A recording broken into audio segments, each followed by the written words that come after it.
The Dover International Speedway opened in 1969. 40 years later, a massive layout of some 140,000 seats, but at its heart, still one of the toughest tracks in NASCAR.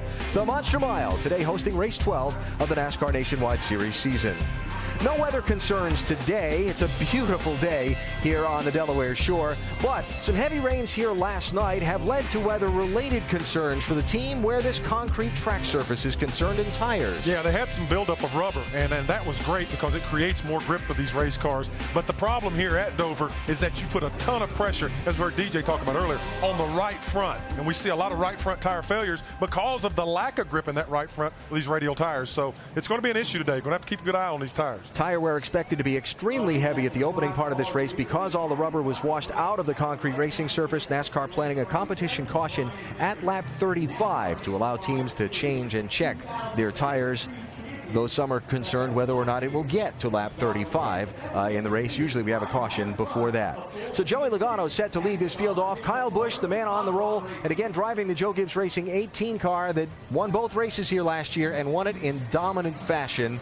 I don't think it'll be long before we see that 18 leading. He's going to the front, and we also like to see Allgaier get to his front. He's starting 21st today, and it'll be interesting. This will be a good experience for him, being kind of back in the middle of the pack, having to deal with some of this traffic, and good young race car driver Roger Penske has there. Looking to keep the Penske momentum going after their big win in the Indianapolis 500 last Sunday. So the weather is beautiful. The newly widened pit road at Dover set to be tested for the first time by teams. The weather last night setting up a little bit of a different doubleheader today after the Nationwide Series race. NASCAR's Camping World Truck Series has got to run their 200-miler that was supposed to be last night. Drivers like Kyle Busch are going to run the double here, running all 400 miles. David Reagan set to go from the front row. Jason Leffler looking to dig his way up from 23rd starting spot. And trackside now looking to have the opening ceremony for today's race.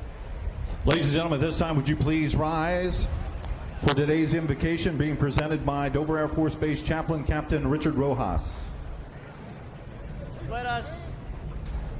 Let us pray. Our great God and Father, thank you for times of enjoyment. Thank you for the sacrifices of our forefathers and the service members making our American way of life possible. Thank you for the cross of Christ, faith, hope, and love in his name. Bless now this race day with safety and enjoyment. In Jesus' name I pray. Amen. And please remain standing as I present for today's national anthem by independent recording artist and songwriter, 17-year-old Laura Manzer of Ashburn, Virginia. Oh, say, can you see by the dawn's early light what so proudly we hailed at the twilight's last gleaming, whose broad stripes and bright stars through the perilous fight o'er the ramparts we watched were so gallantly streaming, and the rocket's red glare, the bombs bursting in air, gave proof through the night that our flag was still there. Oh, say does that star-spangled banner yet wave o'er the land of the free and the home of the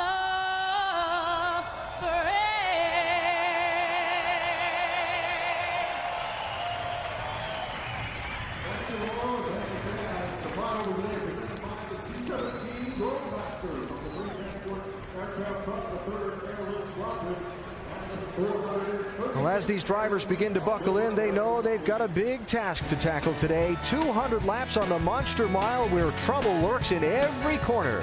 You're watching ESPN on ABC.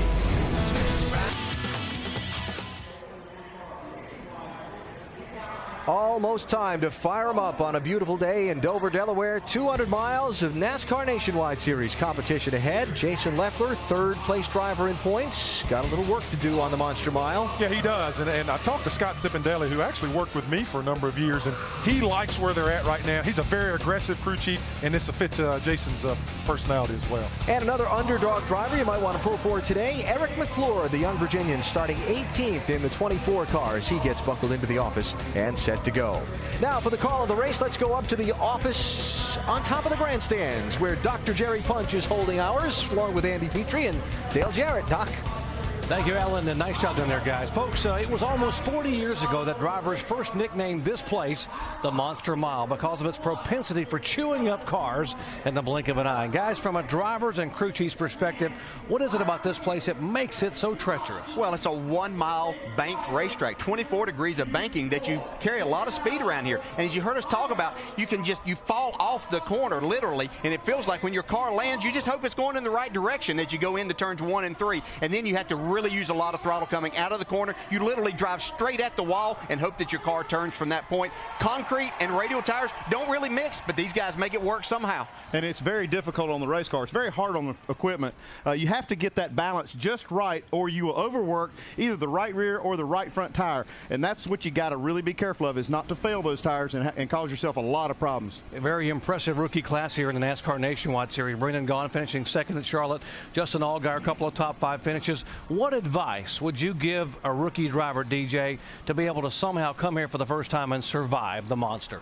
Oh, I think the biggest thing, just kind of find yourself a comfort zone for the beginning of this race. Get yourself into the flow of it, and then work on your race car to where you can really go at the end. But try to get 200 miles under your belt.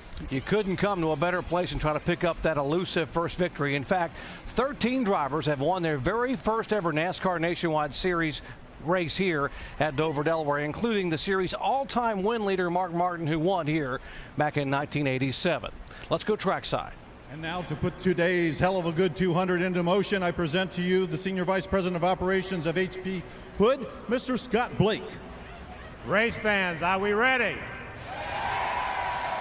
On behalf of Heluva Good and all its employees, drivers, start your engines!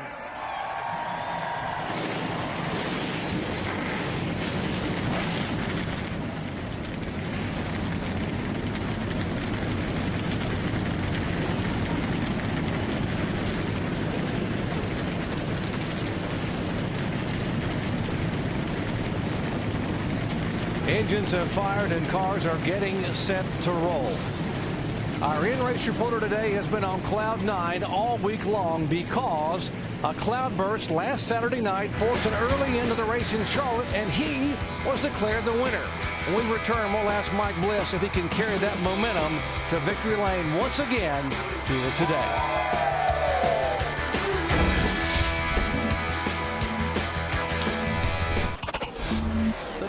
With 19-year-old Joey Logano giving himself a bit of an anniversary gift. This is the 1-year anniversary of his debut in the NASCAR Nationwide Series, and today he became the youngest pole sitter in the history of Dover International Speedway. While you watch to see where the other drivers have qualified, let's visit with our in-race reporter, the driver of the Miccosukee Resorts Chevrolet, Mike Bliss, who starts 16th today. Hey, Mike, Dale Jarrett, the ESPN. You have a copy? Yeah, I do, Dale. Hey, Mike, first, congratulations on a great win last week. We've been talking about how difficult this racetrack can be for drivers. I want you to tell our viewers just how much fun it is to race on this track. I enjoy racing here. It is a tough place when your car's not right, but I enjoy the concrete tracks. I like killing that white line the whole race, and that's all I try to do in practice is just wear that white line out. And when you can do that all race long, you'll be passing people. Okay, Mike, our second question comes from our ESPN mailbag, and Terry in Dawson Springs, Kentucky would like to know, what did you do to celebrate your win, and how does a win affect the way you look at your season? Well, celebration, comes short. We had big lunch on Monday, and we went through the rest of the week like everything else. Same cars at Charlotte's here, so they had to work hard to get it turned around. And we just try real hard every week and put the same car, a good car, underneath us. All right, Mike, thanks. Have a great day, and thanks for talking with us. Now, Andy's going to talk to your car chief, Nick Harrison. Hey, Nick, Andy Petrie in the booth. You got us? 10-4, I got you, Andy. Nick, you guys used some great strategy to get your first win of the season last week. What do you have up your sleeve today? There's a NASCAR caution at lap 35, and some guys might take 2. We'll see how we progress, but all the guys have worked hard, and I think we got a good race car, and we'll see how it turns out. Okay, Nick, thanks for talking to us, and you guys have good luck. All right, man, thanks a lot. We'll have cameras inside 7 other cars today, including former Dover winners Ryan Newman and Carl Ebert, who start 6th and 8th, respectively. Our over-the-wall camera today is attached to the front tire changer for Stephen Wallace's 5-Hour Energy Chevy. 42-year-old Mark Hollywood Armstrong is completing his 15th year as a tire changer here in NASCAR. Well, the green flag hasn't even waved here yet, and it's already been somewhat of a juggling act for some teams. For more, here's Jamie Little. Well, that's certainly right. You know, the 99 team is Scott Speed. Per NASCAR rule, they were slated to show up with a sealed motor. The problem, they showed up and their motor was not sealed. So they went to the 15 team. A fellow Toyota team had to make the engine change. Now, the point is they had to move to the back. That was the penalty. So they're both in the back of the field, but Scott Speed feels pretty good at this racetrack, Doc. Remember, he's raced here once. It was in the truck 1 year ago. He went to victory lane. We'll watch for him to come up from the back of the pack after a frustrating weekend for the 99 team. Today's race, 200 miles on a 1-mile racetrack. That's 200 laps. Pit road speed very slow at 35 miles an hour in a tank of Sunoco fuel. Andy, almost a halfway, 90 laps. Yeah, they may even try to stretch that if the tire wear increases. Right now, the tires are wearing pretty much. Guys, give us some of your picks for possible sleepers here today. I'm going to go back to the 21st starting spot, Justin Allgaier. I think that even though he's a rookie here, he's looking for a great day. Let's watch his progress. And Scott Wimmer, he knows how to win here. He's got a good starting spot, starting inside the top 15. He might have one of his best races of the year. This broadcast is available in Spanish by activating your SAP button, presented by ESPN Deportes. Let's listen to some radio inside the pole sitter's car. Joey Logano. Done a great job lately. You deserve this win. Let's go get it. And 4 on that one. 19-year-old driver a year ago. After his birthday, he was able to run his very first NASCAR nationwide race right here in Dover, Delaware. He started 9th that day and finished 6th. Could he get a win on the 1-year anniversary? Here they come. Glad to have you with us at a turn 4 for the green flag at Dover.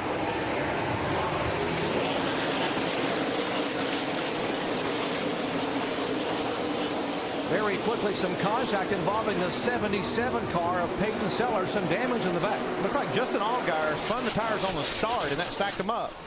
Yeah, we saw a couple of cars right up front spinning the tires, and that's a problem that you have here on this concrete surface, trying to get these tires hooked up when they're cold. Speaking of hooked up, look at these Gibbs cars already putting a little bit of distance on the field. Yeah, you can see the 6 car, David Reagan, getting sideways, and that kind of made Kevin Harvick have to get out of the throttle there coming out of turn 4. Kevin Harvick in the 33 car coming off a very un-Harvick-like performance. And here's the 77 you mentioned. Caution is out. Stay up, Ace. Stay up. Caution flag is out. Get down if you can. Get down if you can. Well, things went from bad to worse with Peyton Sellers. He's already torn up 1 car in practice, and now he's torn this one up.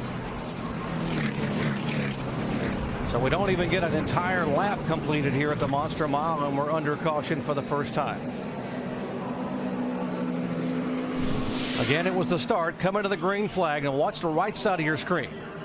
Well, actually, you see, looks like it's stacked up in front of these guys. Yeah. And just that accordion effect that got him. I said it looked like Allgaier spun the tires. He actually got jacked up from behind. Lap 1 at the drop of the green flag. The Monster has bidden at least 1 race car, the 77 of Peyton Sellers, in the pits. Back after this message and a word from our ABC stations. Working lap 4 of the hell of a good 200 here at Dover International Speedway. Caution coming out on the very first lap of the race. The 77 car now being pushed back behind the wall. Tough break early for Peyton Sellers. Now, getting set for the restart, in a discussion today here at the racetrack, NASCAR Vice President Jim Hunter said that NASCAR on the front burner was considering changing these restarts very soon to double file restarts. Guys, your thoughts? Yeah, I talked to a number of the drivers that came out of the Tuesday meeting, and they said that that was one thing that was discussed extensively, and that they felt like that within the next month for sure that we would be looking at those double file restarts in both of these series. And you think double file restarts, well, they already start double file, but what the change is going to be is the leaders will be double file with each other, and they'll be able to race each other. The lap down cars will be behind all of the lead lap cars. That was the restart mechanism they used a couple of weeks ago in the All-Star race in Charlotte. It gave us some great racing on the restarts, and the guys were side by side for lap after lap going into turn 1 and 2. Yes, another one of those things. You see it on Saturday nights used at your local short track too a lot, and it's another one of those changes that the drivers probably aren't extremely happy and excited about it, but they know that it's going to be great racing for the fans, so we'll look forward to it. Yeah, I'm looking forward to it. Now, but for now, we're going to have single file restarts here with Joey Logano showing the way, Kyle Busch, David Reagan, Ryan Newman, and Kevin Harvick in the top 5. Let's update the 6 car. Jamie Little.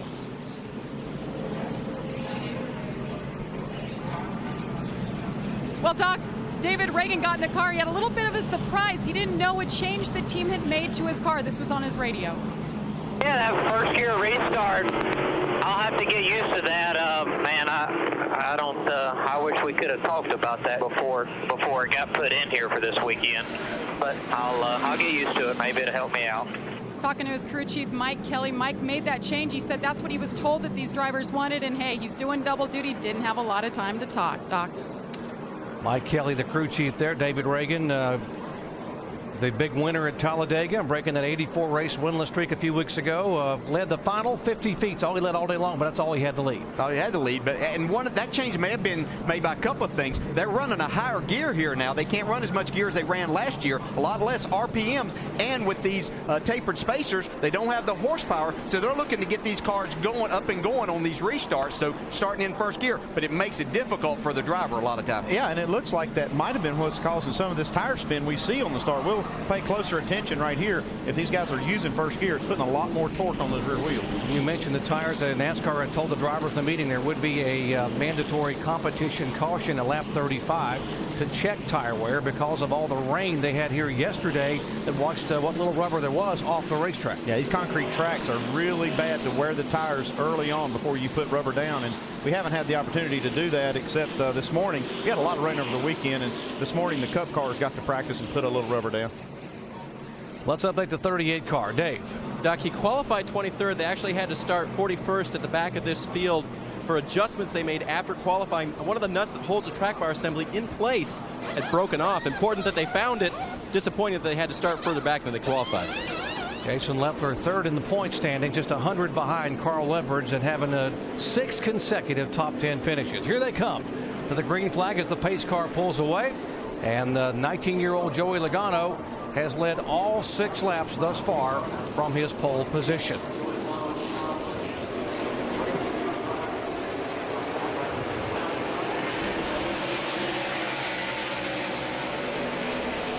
That's Kevin Harvick looking to the inside of Ryan Newman.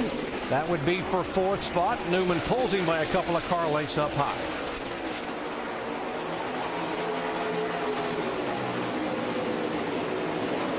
All of these drivers that I talked with here the last 2 days were talking about how hard they had to drive these race cars here because of the smaller amount of horsepower that they have now, Andy. Yeah, this is one of those racetracks that you don't talk about finesse. Wow, we got some 3 wide racing here. Clint Boyer getting by Scott Wimmer. Greg Biffle in the 16 up ahead of these guys. This is one of those racetracks that aggressiveness really pays off. I mean, some tracks you go to, you talk about finesse, you got to be smooth. This is one of those racetracks that you can really attack. Yeah, and that's why Greg Biffle is usually pretty good here. He's in that 16 car, the City Financial car. And they've got a little special deal this weekend. They brought 25 kids here from the Boys and Girls Clubs of Delaware. Had some pictures made, talked with them, and they're here enjoying the race today. Harvick, he's working over Newman for this 4th spot. Kevin Harvick very frustrated over their performance or lack of that last week at Charlotte when they finished back in 23rd position. Yeah, you can see Ryan Newman's car wiggle just a little bit in front of him. That gave Kevin a chance to get up on his bumper and try to get to the inside as they go down into turn 1. More on the 33 car. Dave. Doc, I talked to crew chief Ernie Cope about that performance as he now gets by Newman, and he said, you know what, we were trying stuff in the month of May. It was very frustrating, and our performance was down because of the things we were trying. He said, this weekend, we went back to basics, and boy, did it make a difference. Kevin's happy, we're happy, the car is much better. That stuff we tried, I don't think we're going to use it. Yeah, Dave, he was the fastest car in the practice session yesterday, and they were very pleased with how this Chevy was running. You're always looking for something more, something that'll give you an edge, and sometimes you go the wrong way. It's hard to tell where you're at, and going back to what you know works, sometimes it's the best thing to do. Yeah, but with no testing, you have to try these things. That's the only way that you're going to learn with this. You see a great battle going on here, but in Ernie Cope's case, whenever he can make the driver and the owner happy at the same time, that's a really good thing for him. Great battle, as you said, DJ, for 11th position. That's Paul Menard, the 98. Then behind him, the birthday boy, Clint Boyer, who turns 30 today. Reigning series champion, trying to take it away. And up behind him, good run for Scott Wimmer, another one of the former winners here. Scott Wimmer's digging right there with Boyer. That's the car that Wimmer has driven here before, that 29 car. Driving this 40 car this year. This is one of these racetracks that Scott really likes. And that's Jason Keller behind him in the 27 car. What a great job this Baker Curb team has done this year. Keller also having won here back in 2000. And talking to Clint Boyer, it was kind of a weird conversation talking about that they're having to get this Richard Childress Racing organization going in the right direction because they've been so dominant in this series over the last few years, and they've fallen behind, and they're having to work their way back up now. DJ, it's hard to believe that the RCR teams won a total of one race in 2008, and that was Clint Boyer, who went on to win the championship, and he got that win by virtue of some rain helping him at Bristol, Tennessee. I'll tell you, these guys here will not let you rest. If you just sit on what you got, they're going to pass you. And that might have been some of what's happened with Childress. They had a good package they didn't want to mess with, and now they find themselves a little behind. Here's Harvick still on the move underneath Reagan. We talk about Concrete Carl. You heard Alan in NASCAR Countdown talking about Concrete Kevin. Kevin Harvick, a 6-time winner on concrete, but he has never won at this racetrack. Biffle's got some damage here. He's been up against the wall pretty hard. Now clear low. You can see a lot of damage on the right side. Yeah, we're talking about Greg and how he's really good at this racetrack, but one of the things that makes him good is he really likes to hang that car out, and obviously got a little too close here. Cut a right front. Right sides here, right sides. Might need more of the tires, boys. Biffle, a 2-time winner here. There are 11 former winners in the field. He was the only one that had won more than once on this track in nationwide competition.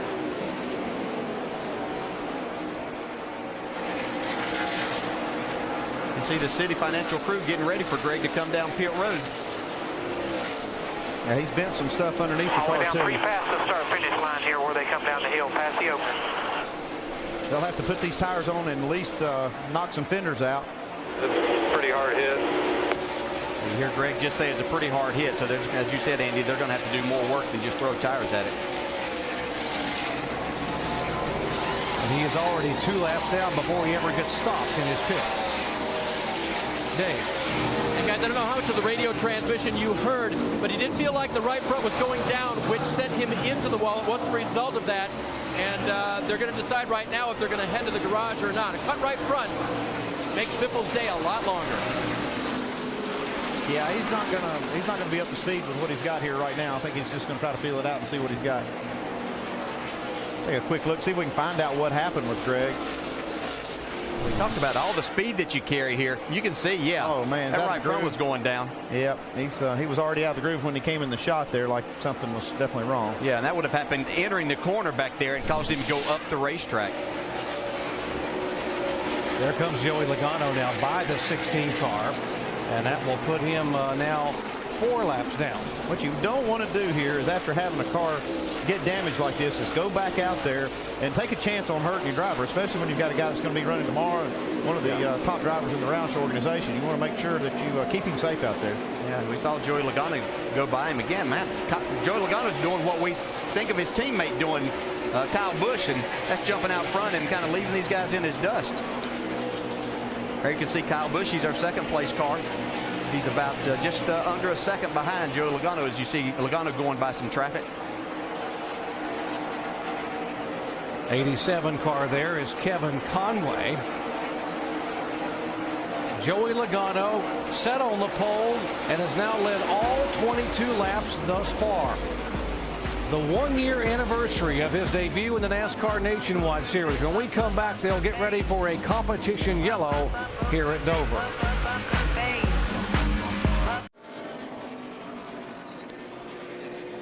Under caution for the second time today here in the Hell of a Good 200 at Dover International Speedway. Contact, 2 drivers, a 09 of John West Townley, the rookie, and another rookie, the 23 of Ken Butler III. Both hitting pretty hard. Coming up off turn 2 on the back straightaway. We can see how this track will just chew up a race car. Yeah, and these young guys have a difficult time, and you have to run really hard here. But there's just nowhere to go. Something happens right there. It seems that the banking on the straightaway just feeds you all to the same place.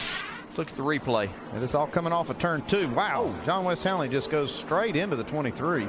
Don't know if maybe he had a problem with his car before that. Man, I don't know. Man, that was a hard lick. Ken Butler took a hard lick on that inside. Thank goodness they have the safer barrier down there now. Give him room inside here. Give him room inside. Oh. Yeah, you'd given him plenty of room. Yeah. Unbelievable. That had nothing to do with us, Spark. Go on board here with Ryan Newman and get his view. See here, these cars get together. He gets loose here and then just chases his car up the hill there. Squarely in front of you there. Stay down. Straight into Butler. Yes, yes.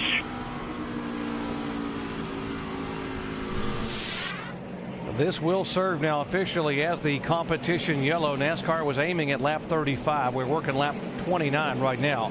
Second yellow flag of the day. What that means is now all these cars will come down pit road and be able to put fuel in, do all the service that they would not have been able to do until that competition yellow. Safety crews on the scene there in the 23 car helping Ken Butler get out of the car. The Lucky Dog, the Aaron's free pass Lucky Dog winner, goes to the 26 car. Ryan Kozlowski, he was the first car 1 lap down. And now he will be able to get back on the lead lap, giving us now 27 cars on the lead lap. You think he's pulling forward to win the Stanley Cup? You think he's a Red Wings fan or what? He's a Michigan boy. There's Ken Butler able to walk out. Now, let's go down pit road for our Toyo Tires triple pits, starting with Jamie Little. And David Reagan says the car's coming to him. He started second, slipped back a couple spots, but that, of course, starting in first gear that we talked about on the radio. You see David Reagan in the 6 car on top. They're going to take some Sunoco fuel, and they're going to make a little adjustment at the rear end. But he said the car overall, guys, get better on the long run. They just need to run some more laps. Dave? Second place, Kyle Busch will take 4 tires and Sunoco fuel. The wrench going in the back window will help that car turn so he doesn't have to feed it as much steering wheel to make it go faster around the corners. Shannon. Dave, Joey Logano on the bottom of your screen. He's going to take 4 tires and fuel since the car is just a little bit snug, but they're not going to make any adjustments on this 20 car right now. The car's been out front. Your full sitter been out front all race long. See if he wins the battle off pit road. Lots of room on a brand new pit road. Let's see if they use it all, and indeed they do. Sideways coming out of the pits, Carl Edwards, and Harvick gains a spot. Boyer up 4 positions, and Paul Menard gains a spot to get back into the top 10. Joey Logano, exactly where he was when he came on the pit road as the leader. Now let's listen and watch as Mark Hollywood Armstrong changes the front tire for Stephen Wallace on the 66 car. All right, here we go. 1, 2, 3, 4, 5. 1, 2, 3, 4, 5. Let's go to the other side. Got Matt Donnelly carrying the left front. Pull it. Stop. ABC's Summer Smash Hit Wipeout is back with new obstacles, crazier contestants, and even bigger wipeouts. ABC's Wipeout Wednesday, 8/7 Central on ABC. Under the second caution of the race here at Dover today, and a round of pit stops have just been completed. Joey Logano holding the lead on those pit stops. Tire wear a concern after the heavy rain last night, Brad, and the teams are checking it out now. Yeah, you got to keep a close eye on these tires, Alan, like we talked about earlier in the pre-race show. Racetrack will just simply eat up the right sides, and so you got to be on top of them, make sure everything's good, flow it clear, and make sure you're fine. Dave? And just down here in second place, Kyle Busch's pit over here in this corner. If Chris can pan left, right, actually just a little bit, is the right rear, the most concerned tire in most cases. It looks great, and it's in good shape down here. I think you're looking at the front tire there, but way back over here, the rear tire, no cords on this puppy right now. So far, under that short run, things looking good for Kyle Busch. All right, David, thank you. And that was crew chief Jason Ratcliffe down off the wagon checking on things. Now, the 18 car had a little extra work to do. Remember, we saw the replay of him getting squeezed into the wall earlier by the 87 car. Well, watch on the left side of the pit stop. After they put the new tire in place on the front, just got to do a little work to make sure things are okay. Yeah, just got to do a little bit of straightening out over there, making sure they've got all the aerodynamics of the race car adjusted. You see him yanking out on the fender there to give a little bit more clearance so he doesn't get into that left side tire. Should be good to go. Last thing you want is a tire being rubbed by a fender on this monster mile, huh, guys? That cost him a spot on pit road, guys. He came in second, came out third as Harvick, able to beat him by that little extra couple of seconds pulling the fender out. By the way, a couple penalties during that pit stop. 16 was too fast entering the pits, Greg Biffle. The 07 too fast on exit, Mike Harmon. We have 8 cars that have gone to the garage area. The 05, 96, 90, 0, 91, the 77 involved in the lap 1 incident, Peyton Sellers, and the 2 involved just a moment ago in the most recent caution flag. Set for the green flag, Joey Logano has led 32 of the 33 laps thus far.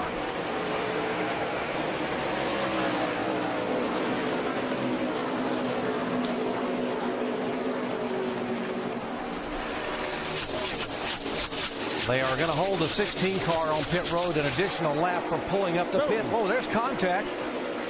Stephen Wallace in the 66 and the 99 of Scott Speed. Yeah, these guys have been going at it since they came onto pit road during that caution.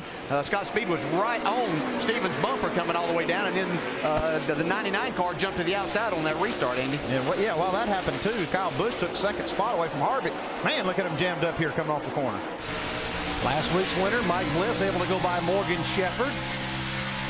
That's Brendan Gaughan to his left. We've talked about there's nowhere to hide as we see Ryan Newman going to the outside here, trying to pass Clint Boyer. That would be for 5th position. First of 4 races that Newman will drive in the 5 car for Rick Hendrick and Dale Earnhardt Jr. Still not a lot of rubber in that second groove, but Newman making it work for him on that pass. A lot of these guys were talking about, because of the lack of horsepower that they have, that they're hoping that second groove's going to come in where they could keep these things wound up. That's exactly what Jason Leffler told me this morning, that he hoped that groove would move up for just that reason. Let's update the 60 car. Carl Edwards back in 7th spot. Shannon. Doc, your championship contender, Carl Edwards. Currently the car's a little tight, but earlier in the race, about lap 20, they thought they had some other issues. This is what they said on the radio. 10-4, how's the motor right here? How's all that? Well, it's running good down the straightaway. It's just when I'm in the corner, when I got side load, it doesn't, it sounds like it's on 7 cylinders. It feels dead. Might just be my imagination. I don't think I lift the hood because it runs good down the straightaway, you know? So saying there may be some problems with the engines. The team was going to go under the hood under that last pit stop. They opted not to because they just told me that problem is only happening in the turns. So right now they're just going to feel it out. It's not happening on the straightaway, so they're just going to let Carl stay out. You get a lot of load here at this racetrack, a lot of side load and downward loads. It could be just a fuel issue where it may not be getting the fuel that it needs to the cylinders when it's in the corner. I don't know what else it could be, but yeah. This racetrack always gave me a feeling there's so many different things that happen. It's not a smooth racetrack. You're bouncing around a lot, and so a lot of things can happen. Just you said, Andy, it may be a fuel deal, could be a battery connection there or something like that that's just creating a problem as he gets into the corner. It also could be the car just as tight. He's binding the car up, and it feels like the motor's bogging. Here's the 38 car, Jason Leffler. Remember, you heard at the top of the show they had made adjustments after the impound, had to go back and started in 41st position. He had driven the car all the way up to 19th prior to that caution flag on lap 29. He is now being shown in 15th position, so Leffler marching his way to the front. Yeah, doing a nice job, and I actually questioned, and the pit reporters found out that he did take 4 tires there, so he's on just like everybody else. Dave? And DJ just backing up how good that car is running. No chassis adjustments on that stop, so he called the car really very good during that first run, and they didn't do anything but change 4 tires and give him fuel. This is a team that's really just been on a roll. I mean, no matter what, it seems like they find their way to the front. And when you're clicking on all cylinders like that, it doesn't matter what track you go to or even where you start. It just seems to happen for you. 200th career start today for Leffler. 6 consecutive top 10 finishes has moved him all the way up to 3rd overall in the point standings. And a lot of people in the garage area saying if they can just continue with top 10 finishes, they got a shot at winning this championship. But one problem by the 2 guys in front of him, and he's right there as far as the championship battle goes. And then talking to Jason, I would talk about how good he's doing and how excited it was to watch him. He'd always come back, yeah, we need to win a race. We need to win a race. But he also knows that they're getting to that point. He is between the 2 Rusty Wallace cars. In front of him is Stephen Wallace in the 66 car, and behind him is the 62 of Brendan Gaughan, the rookie who had the great 2nd place finish at Charlotte last Saturday.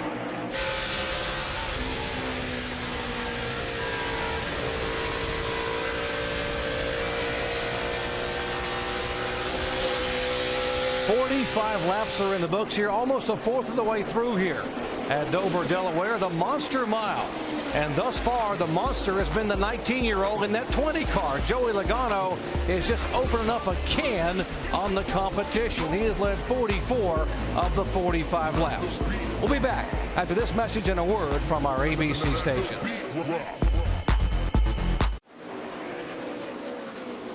At the 1/4 mark of today's NASCAR Nationwide Series race from Dover International Speedway, there's the race for the lead. The Joe Gibbs Racing teammates, Joey Logano in the 20, Kyle Busch in the 18, trying to track him down. They are the class of the field thus far, but it looks like Kevin Harvick's got a really strong race car, and he's starting to chomp away at that lead just a little bit. A little bit of lap traffic here as we check out our Holiday Inn race summary. As Kyle Busch can't quite find the room to make the move. Only leaders of the race. Logano's led all but 1 lap. Under caution, Michael Annett led a lap. So really that accounts for all of the lead changes up to this point. A couple caution flags so far. One early in the race on the 2nd lap when Peyton Sellers got on the wall. Then the crash between John West Townley and Ken Butler the 3rd back at lap number 27. Watching Kyle Busch hunt and peck and try to find a way around his teammate for the lead. How impressive has Joey Logano been this far? I mean, he has done a great job keeping that race car up front. He's held off Kyle Busch. He's withheld the pressure, and he's showing why everyone raves about his talent. Doc, DJ, and Andy, looks to me like it's just a matter of time before that 18 car is out front, huh? Yeah, hard to believe the 18 is being patient, but I think he's probably sitting there watching and letting some laps click away, DJ, because I know that Kyle Busch likes to lead every single lap he can lead. Yeah, I'm not sure how patient, although he has shown some patience here in traffic and not putting too much pressure or taking too many chances with Joey Logano. But I know he wants to get that Toyota his out front as quickly as he possibly can. Justin Allgaier inside Jason Keller. That is for 11th position. Justin Allgaier, as you mentioned, Dale Jarrett picked him as one of the sleepers, coming back from 21st starting spot, now moving his way into 11th. Yeah, and that was Scott Speed coming along with him. He's come from the back of the pack after having that penalty to go to the back. We see Kyle Busch trying to make that pass again. Couple of lap cars there, the 26 of Brian Kozlowski there. Of course, and Kyle had to think better of it. I think he's showing a lot of patience right here. I'm kind of surprised that he is patient to run second to Logano, but he's already gotten his car damaged a little bit from another lap car incident, so he doesn't want to take any more damage or get any more damage to his car. From talking to these crews, they talk about how much Kyle Busch, how much his input has really helped Joey in the Cup car. And Joey really starting to come along in the Cup car, and obviously working together as teammates. And now up high, here goes the 18 car by, and he will take the lead from Logano. Yeah, we talk about patience on Kyle Busch's part. How about Joey Logano saying, okay, you caught me. Let me see maybe what you're doing is a little bit better than what I'm doing at this point in time. They both have very fast race cars. That was a smart move by Joey Logano. A couple of lap cars right here. 3 wide. Around Eric McClure. Well, there went to patience. Got legacy, yeah. That's just what you have to do at this racetrack. You have to take what it gives you. You run up on these cars running a good bit slower. You don't want to slow down. You have to keep the momentum up with these cars. You could actually get in trouble trying to be patient or timid around some of this traffic. You just have to go for it sometimes. See how tentative the 20 car is. Going for it. Trying to be very careful beneath the rookie Legacy. And you can see just how far Kyle Busch stretched that out by Joey Logano having to be out of the throttle just a little bit. Well, Kyle's now. I love teammates, fans. Love them. I think as Kyle saying, he appreciated the move by Logano. Yeah, he doesn't think that would have happened if it would have been somebody besides his teammate, huh? Or like if that. it had been at the end of the race. Yes. More on Kyle Busch. Dave. That quote was dripping with sarcasm, and it was before the pass.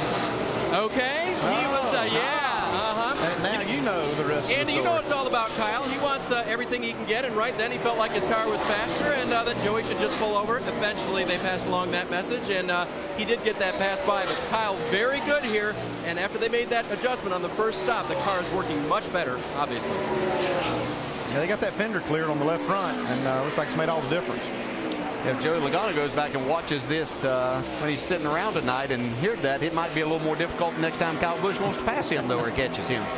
I don't know. Are you saying that a driver would think about that next time your teammate's behind you when you hear that kind of comment? Well, yeah, I would. I don't know about them, but that certainly would enter my mind.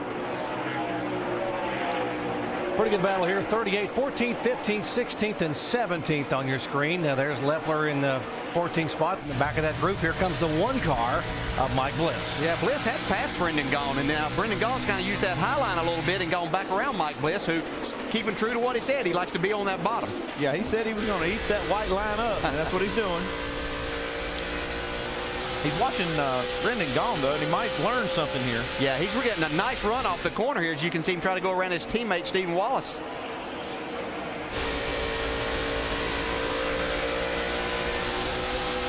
You can see just how difficult it is to make that pass on the bottom side here. See, Brendan's been going in a little bit higher and turning the car down and getting a nice run off the corner. Stephen Wallace is doing a good job there. Shannon? Guys, I asked crew chief Dale Ferguson, Stephen Wallace's crew chief, how the weekend has been. He said not fun.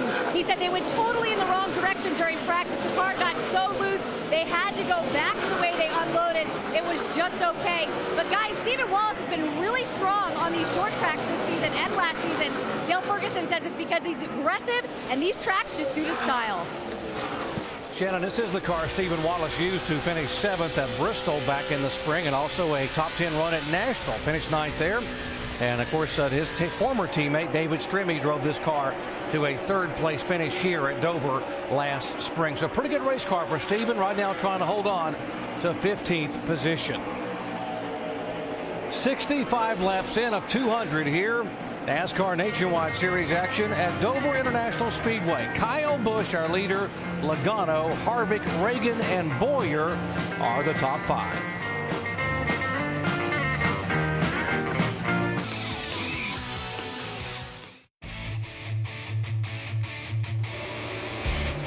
Trouble on the back straightaway. The 52 car has spun around Kevin LePage driving for Jimmy Smut Means, and he has hit the wall a ton. The whole front of that car shoved in. What was he doing? He's got out there. It sounds like he may have gotten a little help, but he shortened the front end of this car up.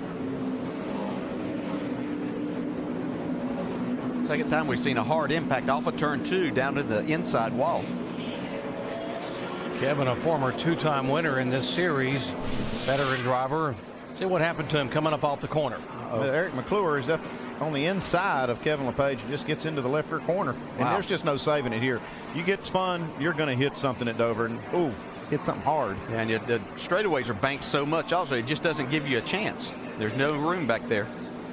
It's unfortunate for Kevin LePage. He was having a nice day, just staying out of trouble. His car owner, Jimmy Means, celebrating his 59th birthday yesterday, and they asked Jimmy what he wanted. He said, bring this thing back in one piece, and I'll be very happy. Now somebody forgot to blow out the candles in. Yep. Man. Guys, let's pack this stuff up. We got to take these tires all back to Goodyear in there. Our lucky dog is the 81 car. He will be able to get back on the lead lap. Bobby Hamilton Jr., first time he's been back in a car as a driver since Homestead, the finale a year ago. So he will get back on the lead lap. And we'll add one more car there, be able to possibly have a shot at getting a top 10 finish. Good to see Kevin walk away after what was a pretty hard impact.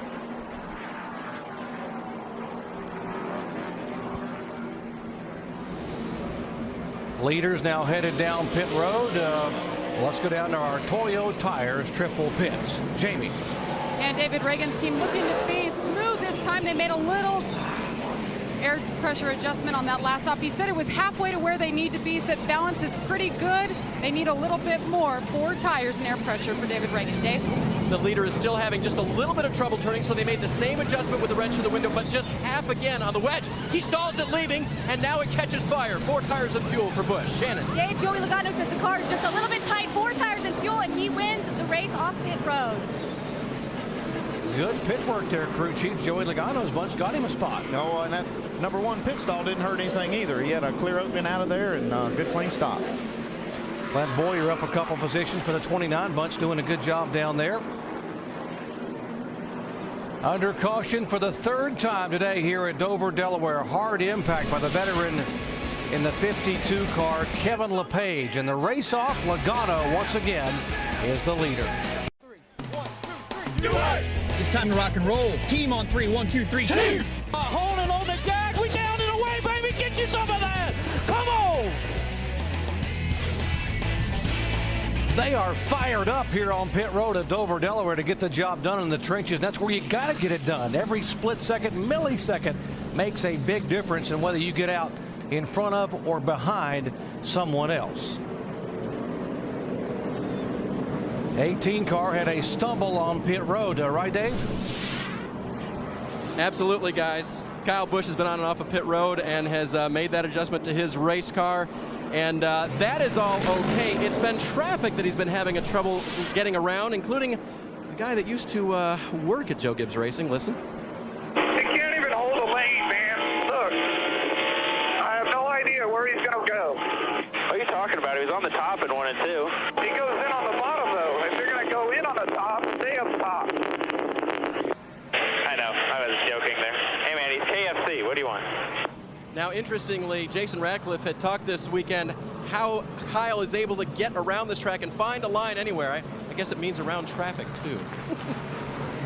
Yeah, you got to keep those fenders on, though, and it gets frustrating when you have cars that cut you off and you feel like should give you a little more room, especially when they're lap down cars.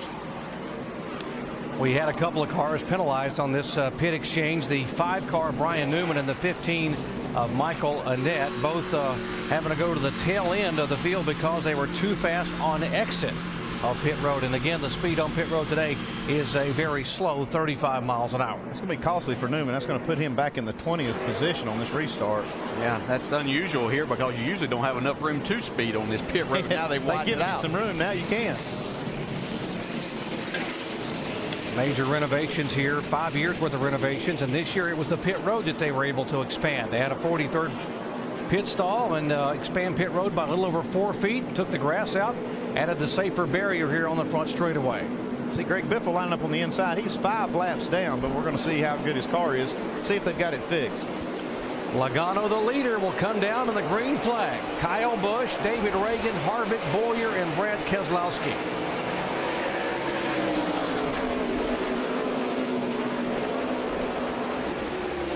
Biffle drove it down in there, but looks like he's still hurt a little bit, the car is. No match for those Toyotas up on the outside.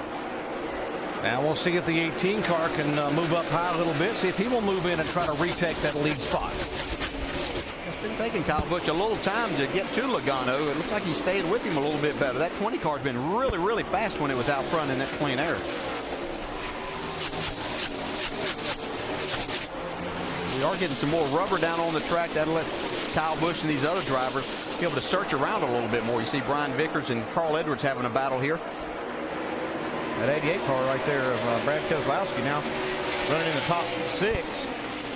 Looking up there to the top 5 guys, and in that top 5 you see Clint Boyer also in the 29 car. He was strong that last run right before that caution came out. Boyer, the winner here back in 2006 and the reigning series champion. Talking about the 88 car there, Brad Keselowski. And as long as he has driven for Dale Earnhardt Jr. Incorporated, he has never finished out of the top 10 here. 3 times he has come here, 3 top 10 finishes in a row. And despite one time having to start at the back of the pack. Sometimes hard to just finish that many races in a row up here, so that's a good feat. Shannon? You guys cannot deny that Brad Keselowski is great on concrete tracks. Both of his wins have come on this type of surface. I spoke with him before he climbed in the car, and I asked him if he looks forward to this race, these types of races. He said, I just love concrete racing. I always have a higher level of excitement when I get onto these types of tracks. You know, that confidence is worth a couple of tenths, I think. Guy comes in here, says, I like a racetrack, it's worth some speed. Yeah, you know a lot of other guys that are dreading coming here, so you've got all of those guys beat. So that's really nice that you have that. I talked to Brad today. He's got this is the same car he ran to 8th last week, so he was excited about his chances today. Here's a couple of Richard Childress Racing teammates, or teammates on Sunday in the Cup cars. Kevin Harvick in the 33 car, driving his own car here. Behind him, Clint Boyer in the 29. They are running 4th and 5th. Watching this 29 car, he's been running the bottom of the racetrack real well. Now, see right there on the bottom. I don't know if he'll have to move up and try to pass Harvick, because it looks like Harvick likes that bottom lane. Yeah, he does, but you can really see Clint get back to the throttle and have trouble here. Oh, God. That was a close call. That is Mark Davis, the Silver Springs, Maryland driver. The 18-year-old has come up across the racetrack and tagged it with the back pretty hard. That was a close call right there at a high rate of speed. A lot of cars avoiding this. This is he's lucky to not have any more damage than he has here. Yeah, I'm not sure. It looked like Scott Speed that just barely missed him going by there. About so fast I couldn't see who it was. We'll see on the replay here. See what happens. I got a little bit of tap from Jason Leffler there. Yeah, just in some heavy traffic and fast cars all around. Let's see. Ryan Newman barely able to miss him from behind. Here's again the contact. This is the problem. You find yourself in a jam right here as a lap car, and it's kind of hard to get out of the way at this racetrack. Yeah, it's just nowhere to hide. But you have to respect that these guys are racing for a position up there.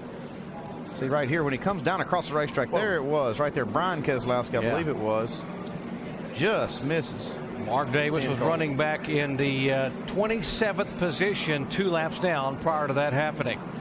Now, what's a near miss look like from Ryan Newman's seat? Take a look. Watch the car spin. Oh, he just gets by. We'll be back after this message and a word from our ABC stations. Swing away with ESPN for 2 nights of Major League Baseball action. First at 8 Eastern on Sunday Night Baseball, presented by Taco Bell. The Los Angeles Dodgers take on the Chicago Cubs. Then on Monday Night Baseball at 7 Eastern, it's Alex Rodriguez and the Yankees rolling into Cleveland to take on the Indians. ESPN News will be shown in New York Monday night. It's Major League Baseball on ESPN and ESPN 360 Sunday and Monday nights. We are under the 4th caution of this race, approaching halfway here at Dover. Mike Bliss, last week's winner down at Lowe's Motor Speedway in Charlotte, running at the back of the lead lap cars after that last set of pit stops and almost got caught up in a mess. Well, he did a good job staying out of the mess. Hold up. Mark Davis gets up into that outside fence really hard. Mike did a great job of avoiding that. Bliss, our in-race reporter. Let's find out what he was doing back there. DJ? Mike Bliss, Dale Chair at the ESPN. You have a copy? Yeah, I'm here.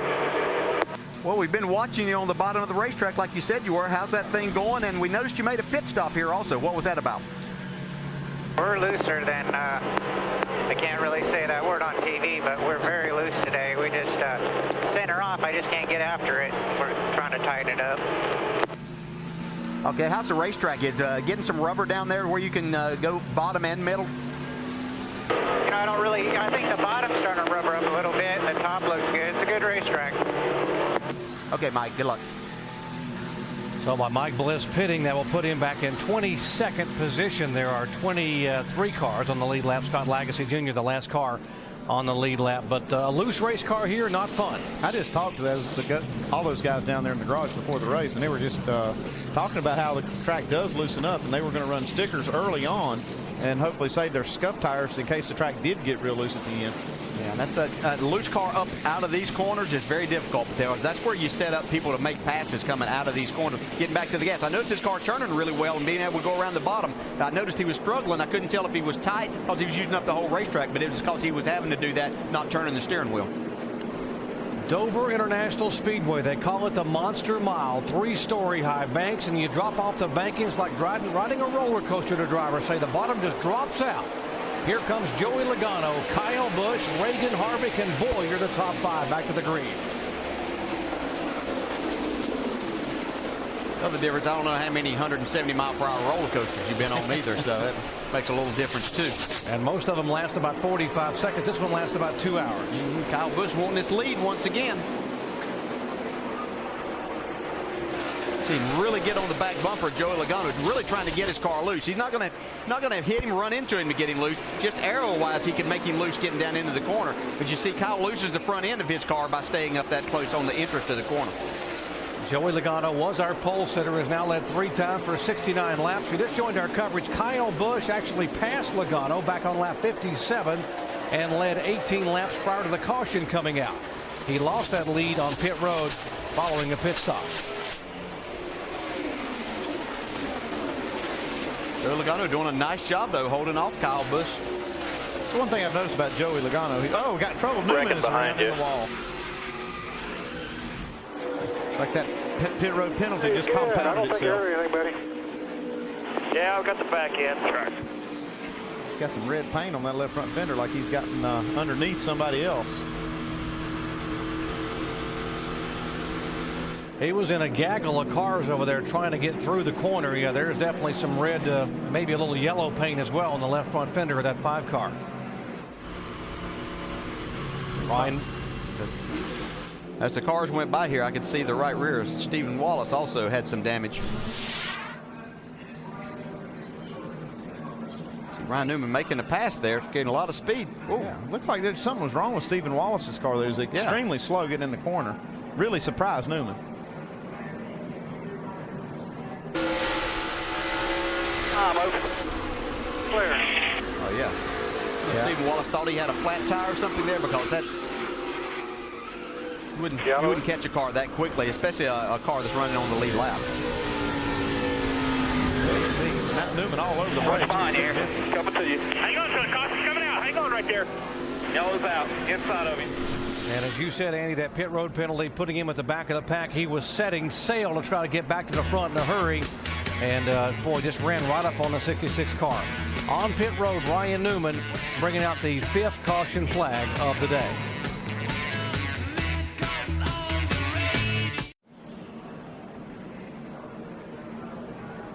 Just 6 laps away from the halfway point here in the hell of a good 200 at Dover International Speedway in Dover, Delaware. We are again under the yellow flag.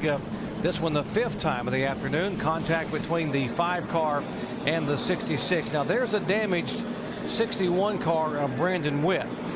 How did that car get damaged? Well, let's show you. Watch the 66 car coming around Stephen Wallace. It's like Stephen Wallace thought he had Brandon Witt cleared here and just cuts him off and gets a left rear tire against the right front fender of the 61. You see what happens here 1 lap later. Going into turn 1, he knows he's got a problem with that left rear, backs off, and Ryan Newman is a victim. Ryan couldn't get slowed down, goes up against the wall, and here is, watch him just inhale the 66 car. There's the contact. Watch behind here. Coming to you. Hang on, the caution's coming out. Hang on right there. These were always up here guessing and wondering what exactly happened. Our staff is finding out for us. That's right. They brought it all back. Yeah. It doesn't all have to happen right there. It started, you can see that started almost a complete lap before. Steve had to come on a pit road to change that left rear tire. There's the 5 car getting some damage repaired. And what about the 99 that's come all the way from the back of the pack? Dave.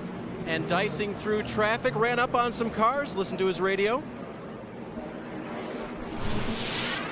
Got right in front of me, lap traffic or position? 60 is next car in front of you. Oh, I didn't realize that was Carl, because normally Carl's fast. Oh, he is fast. You're just faster. Running with the dogs today. That's Jerry Baxter, his crew chief, pumping even more confidence into a driver that feels very good here. Remember, he won a truck race here last year. This nationwide car is running very quick as well for Scott. Don't you love Jerry Baxter? You're running with the big dogs today. That's right, man. You're up there doing it today. And pumping more confidence into Scott Speed. I'm not sure that's possible, but that's all right. That might not be a good thing. And Scott Speed, by the way, making only his 6th ever start here in the NASCAR Nationwide Series. Yeah, doing a great job today. He's brought that car into the top 10 from the back of the pack. Let's see if Kyle Busch can go after Joey Logano one more time. Kyle says, if you guys will quit wrecking long enough, I'll get this kid, maybe. Bottom of the racetrack, and Joey holds him off. I think that's a year's experience on Joey Logano there. Last year, he might have thought that that car was close enough that he couldn't cut down in front of him there, but he knew that he had the car and he had the room right there to do it. Like Ryan Newman is slow right here on the front stretch. Kenny Wallace also going slow down the front stretch. Got a lot of cars off the pace. Yeah, Tony Raines in the 34 car slowing down as well. There's Kenny Wallace in the Border Patrol Chevy. He had been one of the leaders here earlier in the afternoon. Yeah, it's like the right side of this 34 car is really flattened out. And it might be some debris on that backstretch. I saw some parts flying off that 34. There are the two Joe Gibbs cars, first and second. Logano, Busch, David Reagan hanging tough. They're just about 4 or 5 car lengths back. Reagan watching this battle in front of him, saying, if you guys will wreck each other, I can win this thing. Yeah, you know, we talk about how good these two drivers are, and they are tremendous talent, but how good is Joe Gibbs racing? This whole organization. I guess I just get a view of seeing his teammates and I'll relax.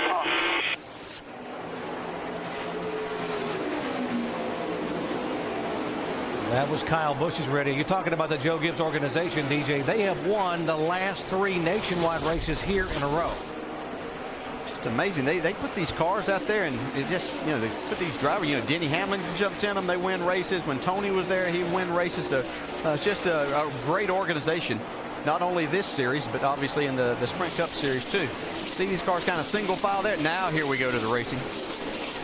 Back to Jason Leffler. That's 13th, 14th, and 15th. Scott Wimmer having a good run back at 14th spot. Michael McDowell, the rookie back there. Brendan Gaughan, also a rookie. Yeah, and we saw Mike Bliss at the back end of that group. He was still pretty loose. You can see the back end stepping out. Michael McDowell's doing a nice job. He didn't have the qualifying effort that he wanted, starting back to about 28th today, but he's moved himself up into the top 15. We ride along with Bliss. You can see if you can't get in the throttle off the corner, those guys just kind of pull away from you. Then you try to make it up getting into the corner, but that's just going to slow you down even more as you wash up the track. Good to see Bobby Hamilton Jr. back out here in that 81 car just ahead of Mike Bliss that we're riding with. Bobby on the lead lap, being shown back in the 17th spot. 4th position. Here goes the 29 car. Boyer trying to take it away, and now Harvick will give him the room, and now Harvick under attack from Keselowski. That 88 car is coming about. I'm telling you, this 29 car looks really good going around this racetrack. He's just methodically moving his way up. I think he's got a car that can contend.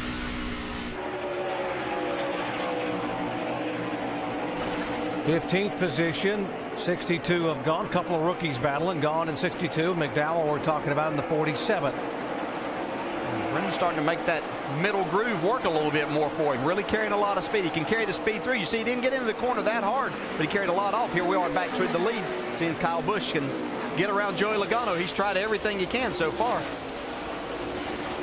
We're getting a report of a tire rub on the 20. That's what they're saying. We're hearing that it may be a rub on the left front. Don't see any smoke. Both of these Gibbs cars have left front fender damage. And this is a racetrack, and you can create a little bit of that yourself just by driving down onto the apron a little bit, getting that left front down just a little too far, and it'll create a problem for you. You see a little bit of smoke right there. Yeah, I did see just a puff of smoke, and you see a kink in that left front fender. We saw the 18 car get a kink in his, but they worked on it and pulled it away on a pit stop, actually the last couple of stops. These cars are so closely matched. They're running identical lap time.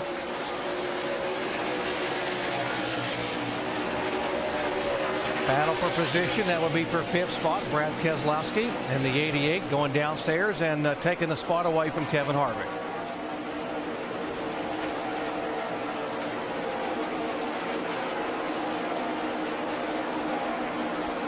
Right side of your screen, Kevin Harvick. Let's update what's going on with him, Dave. Yeah, he's lost at 1 position since that restart, Doc, and they've kind of lost their way at this point in the race. They really would like a pit stop.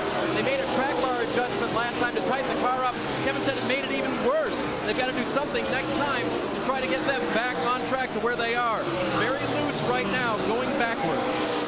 And they're definitely losing a lot. I mean, they were really fast in the beginning, and now he's losing some spots.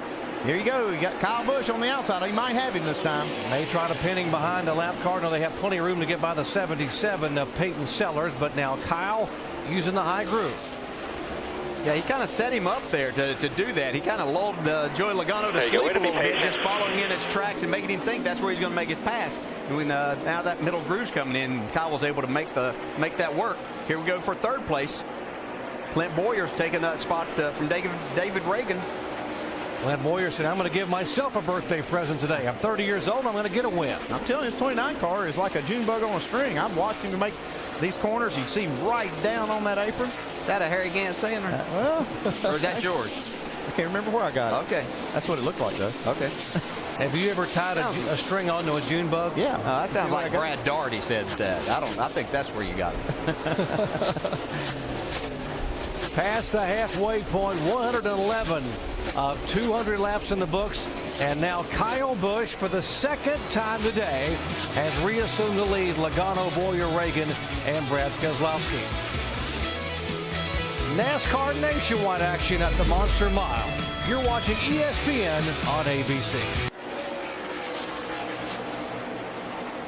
Just past halfway in today's NASCAR Nationwide Series race at the Monster Mile. Very few clean race cars out there. Everybody's got some dings, some donuts on the doors. Even the leader, Kyle Busch, had to stop and fix the left front fender a little while ago. The car he just passed for the lead, Joey Logano, NASCAR reporting he might have had some left front damage as well. Next door in our Craftsman Tech Garage, Tim Brewer's got a little show and tell for us. Tim?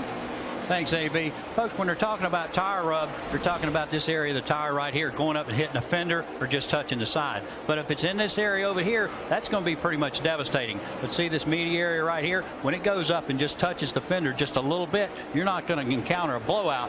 But down there in this area, that'll get you in a lot of trouble. AB? All right, Mr. Brewer, thank you much. So for now, things looking okay on that 20 car, but we'll check as we go up to speed, presented by Nationwide Insurance, and see what the teams all have to say. Let's start first, though, with the leader. Dave, what's Kyle Busch's crew talking about? Allen looking for his 4th win of this season and increasing his points lead in this championship race in the Nationwide Series. Now, sometimes he just says, I'm a little loose, I'm a little tight, and they know what to do on the pit box. This time, a little more explanation. I need a little bit of something to help it turn without hurting the back. I want to turn the front without hurting the back. Jason Ratcliffe will go to work on that. Shannon?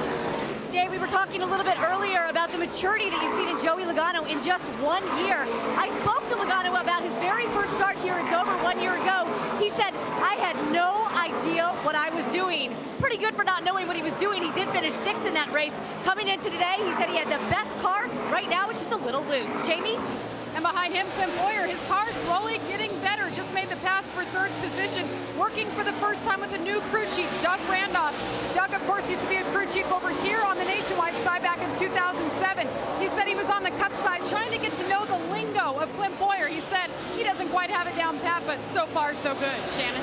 Jamie, of course, the big story in the garage today has been the 88 car, or the garage this weekend has been with the 88 car, but the Cup car, his crew chief, Dale Jr., getting a new crew chief on his pit box starting next weekend in Pocono. And for Brad Keselowski, Tony Eury Jr., who of course is Dale Jr.'s former crew chief, will be crew chiefing for him on the Cup side in the 4 remaining races. Jamie? And David Reagan in the 6 car, fastest Roush Fenway car on the track right now. Car has been pretty good. He said he just needs more grip under throttle. He says this is a testament to how even these Roush Fenway cars are. He has the same equipment now. He said we're all capable of winning. The car just not as good as it has been. Dave? Jamie, yesterday in practice, Kevin Harvick had the fastest 1 lap time and one of the best average lap times of all the race cars. I asked Kevin right after practice, where are you beating everybody? He said off the corner. Never had a car that works that well off the corner. I can just put the gas right back down. That may be what's hurting him right now in that loose condition. It's gone too far that way. Shannon? Dave, another solid run for Brian Vickers in this 32 car. He will hand the reins over to Bernie Lamar for the next 3 races. Brian Vickers, a former winner here at Dover, he says that the car has been pretty good this run. They had a little bit of handling problems earlier in the race, but right now this 32 car is good. And when you look at Carl Edwards, it's hard to believe he hasn't been to victory lane this season. He has 4 second-place finishes, but when you talk to the team, they say that they are very close. The car started off tight on this run for the 60 car, but right now Carl says it's starting to come to him. Dave. Right behind Carl Edwards in the queue is the 98 of Paul Menard, his teammate. Paul has been in the top 10 all day long. Car just a little bit tight. He hasn't said a thing on the radio since the last stop. Matt Pucci, the crew chief, doing a good job keeping that car in the race, and Paul driving it. Behind him in the 99, Scott Speed started the day in the 40th position. I asked him just before the race, how are you going to go from the back to the front? He said, my crew chief told me to just go get it. He said, look at Kyle Busch. He drives like crazy, and he's the best one out there. He's stalled a little bit right now, but if you model yourself after Kyle, that might be a good thing, Doc. Thanks, guys. And back in 11th position, coming all the way from 21st starting spot. First time this young kid's ever been on this racetrack. Justin Allgaier, the impressive rookie driving for Roger Penske, being shown in 11th position. Back in 12th position, the 27 car of Jason Keller. Yeah, Jason doing a great job. This is one of his favorite racetracks. He really enjoys this concrete surface. Doing a fantastic job today, sitting in 12th. And right behind him is Scott Wimmer. He's my sleeper today and doing a good job. His last win came in one of the Richard Childress cars in the 29, but he's looking good. He loves the concrete. That was his last win, I think, was Nashville, Tennessee on the concrete. How about the rookie driver Brendan Gaughan coming off his career best finish last Saturday night at Lowe's Motor Speedway. Finished second there, leading the Rookie of the Year point standings. Yeah, Jason Leftwich just made a pass on Brendan Gaughan there to get his car, and going forward, doing a great job today. Had to start at the back of the pack. Behind him, he's got the 47 car of Michael McDowell. Got a different sponsor on there, ConstructionJobs.com. Beautiful orange paint job. He's doing a good job today, and he's been one of the surprises this year in that Toyota.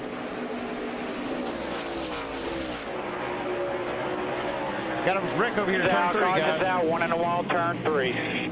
That is the 5 car of Ryan Newman again having trouble. He already had a damaged race car, and now it's heavily damaged. Andy, that goes back to just what you talked about. You haven't having one of these cars crashed and maybe have something rubbing that you really haven't gotten fixed. Yeah, and that's the bad thing about this racetrack, and I've always been very gun shy of that. When you do have a damaged car, there's Chrissy Newman, Ryan's wife. Looks like they're done for the day. Ryan, the first of 4 events he will drive the 5 car here, and not the way he wanted to begin the year, driving for Rick Hendrick and Dale Earnhardt Jr. There's a piece of the tire. Looks like it came apart maybe from a tire rub. Oh, yeah.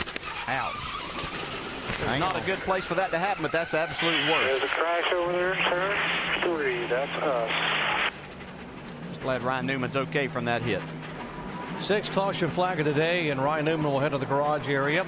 And everyone is in their fuel window, so we should see everyone, all the leaders, being able to make their way onto pit road for what could be the final pit stop of the day. And we saw Clint Boyer. He was making his way up to the 2nd spot there, getting some pressure or putting some pressure on Joey Logano. He is going to make a pit stop. His pit stall is the very first pit coming in. It's actually the last pit stall on pit road. So he's got maybe a little disadvantage as far as a pit pick, but we'll see what they can do right here on pit road. I don't know. That's, of course, there used to not be a 43rd spot, so that's great. But there's a lot of room there. They can get in without having to follow the other guys down. They can get to their spot and then get out. Following the pace car, they're slowing down to 35 miles an hour. So let's go down for what could be the money stop. Our Toyo Tires triple pits, starting with Jamie Little. And I'll tell you, it's quite a run to come all the way down here to Clint Boyer's pit box at the very end, as Andy was saying. He said the car is good, leave it alone. He wants no-go fuel and 4 tires for the 29. Dave? Jamie, the adjustment you won't see on the 18 car is the air pressure they're putting back into the right rear tire. That was something they took out earlier. Kyle said, I'd like that back. Let's not make a wedge adjustment or anything. Just put that air back. That'll help that turn that I've been looking for. Shannon? Dave, Joey Logano pulling his car in right now. It's still a little bit tight. They do have a little bit of left front fender damage. You'll see the extra guy go over the wall to pull that out a little bit. It's going to be 4 tires. They're going to make a wedge and air pressure adjustment for this 20 car. Fender on both sides, top and bottom. Left side tire still going on the 20 car. There goes the 18 and the 29. It's like Boyer got him at the end there. Boyer will gain 2 positions all the way from the other end of pit road. Great job by the 29 crew. Logano loses a spot. David Reagan up 1. And Brad Keselowski back to 5th position. The race-off was very tight for 2nd place. Was it Logano or was it the 29 car? No, it was the 29 of Boyer, then Logano. Back with the green flag after this message and a word from our ABC station.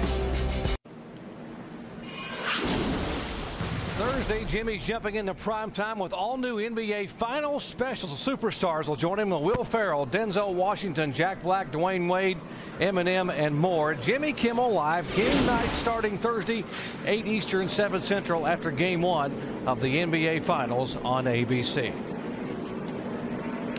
We are under caution now for the 6th time today. A very, very wild ride for the 5 car of Ryan Newman. Let's ride along. Do you have to? Man. And Shannon has caught up with him. Tough day for Ryan Newman, Doc. Can you just walk me through your day on the track? Well, I made my own mistake with the Fastenal Chevrolet and sped down pit road, and that got us back in the back. And I'm not sure what happened with the 66, why he checked up going into 1, but I just had to avoid him, and when I did, it spun the car up and knocked the body off of it, and we were loose that entire run after that, just trying to hold on and finish the race, but we exploded the right rear tire down the back straightaway, and the walls here are still not soft. They still hurt, but got to thank everybody at Junior Motorsports for the opportunity, and Fastenal for being on board, and I look forward to racing some more. We just I got us in a hole and we never got back out. Ryan, I've been in your pit box and I've seen some right rear tire cording pretty much all day. Do you think this is something that's going to carry over to tomorrow's Cup race? It's the same tire to my knowledge, so I don't think it can get any better. You know, the track's got 43 cars on it, you know, laying rubber, so we'll have to see what tomorrow's like, but I wouldn't say it's going to be tire problem free.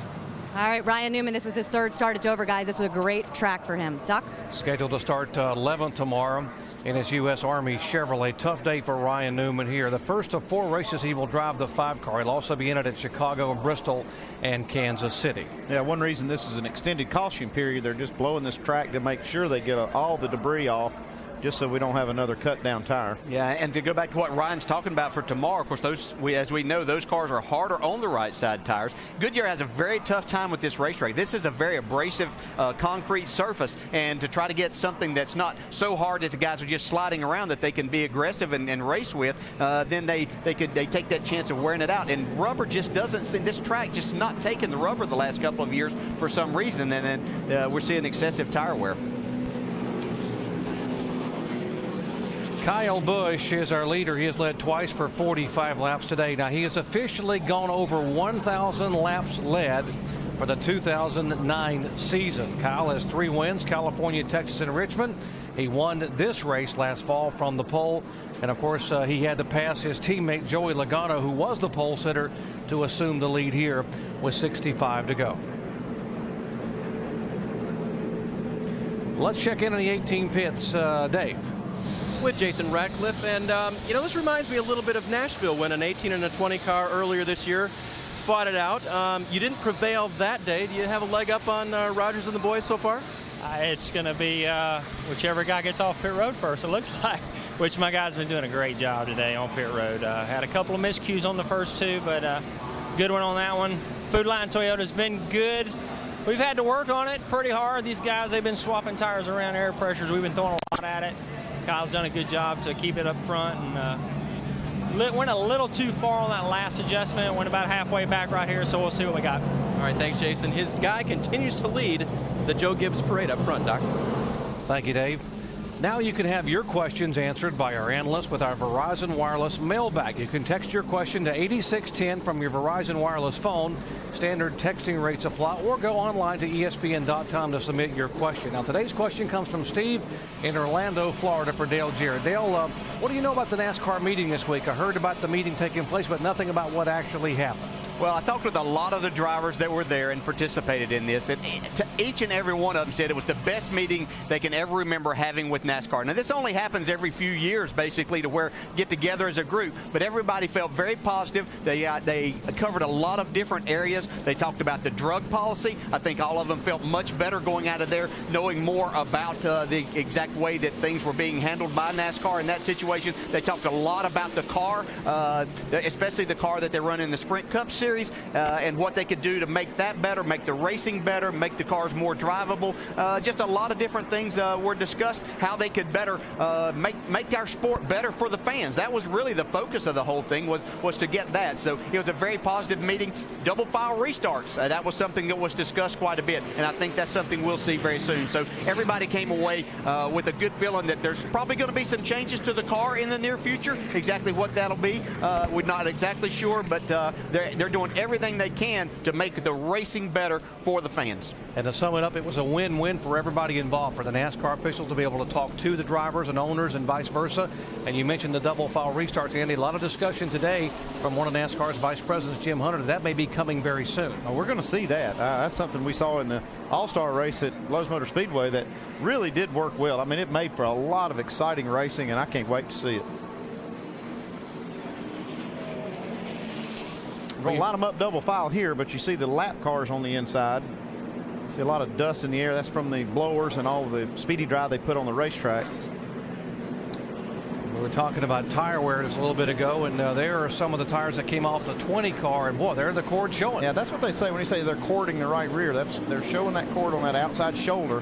The good news is that shoulder is very thick. It has a lot of cords there to wear away, but you just, you don't want to be running without having rubber right there. Yeah, we're seeing this happen on both right front and right rear. It seemed to be in practice a little more prevalent on the right rear, but we're seeing both of them today. I would have expected that to get better by now, but here we go green. We've got 63 laps to go. This is as close as Clint Boyer has been to the front all day long. Now can he do something with the 18 car? But Kyle Busch pulling away. He didn't get a very good start at it right there. I don't know what happened on that start, but he lost a lot of ground. Greg Biffle slotted in there. He's 5 laps down.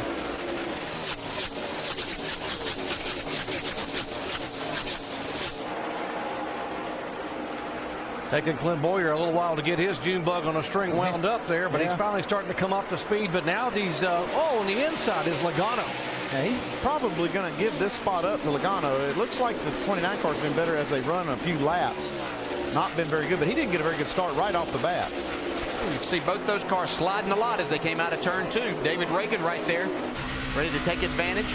There's Kozlowski looking on the high side of Reagan, 4th position. That's for 4th spot. Yeah, here goes Logano looking to the outside, but that opens the door for, we got trouble here. Greg Biffle.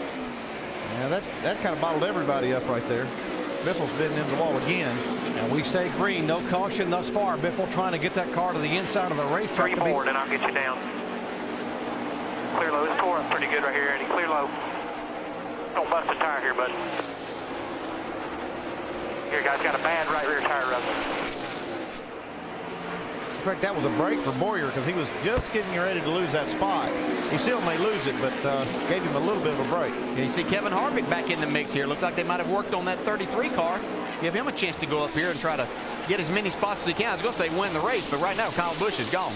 Yeah, Kevin Harvick had been so loose he couldn't drive it. That pit stop certainly helping him a lot as he's challenging on the inside of Reagan for 5th spot. And Logano tried to, he got Clint Boyer loose coming up out of the corner. Now you see Boyer back out and let Logano go. Andy Petrie, he heard him say that his car's better on a longer run, so he's going to wait for that longer run to come around. Might as well wait. Don't get tore up here.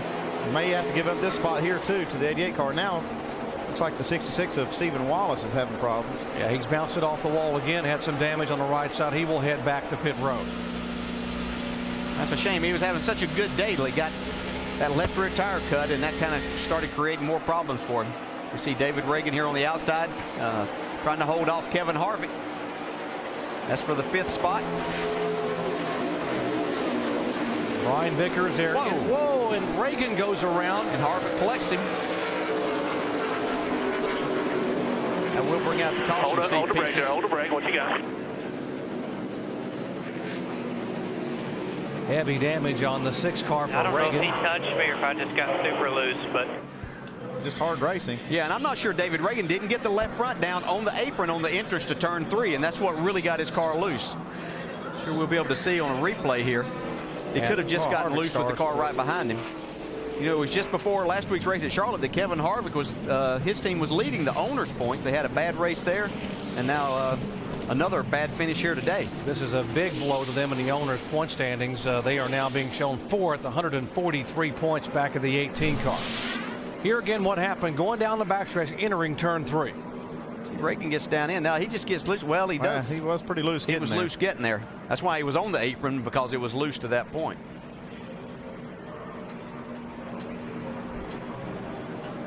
Seems like after these guys make that last pit stop, they know they've got to start getting it done, and intensity level comes up a little bit. Yeah, that and these guys that have been pushing have freed their cars up some. They've got still low air pressure, even though we've run a few laps here. The air pressure's still down.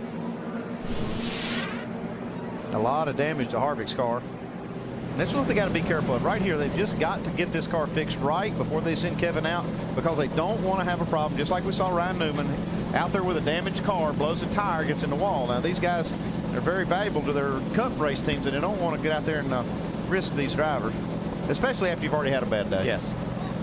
This was the car that Kevin Harvick won with at Bristol, Tennessee back in the spring, getting his first win in his own car.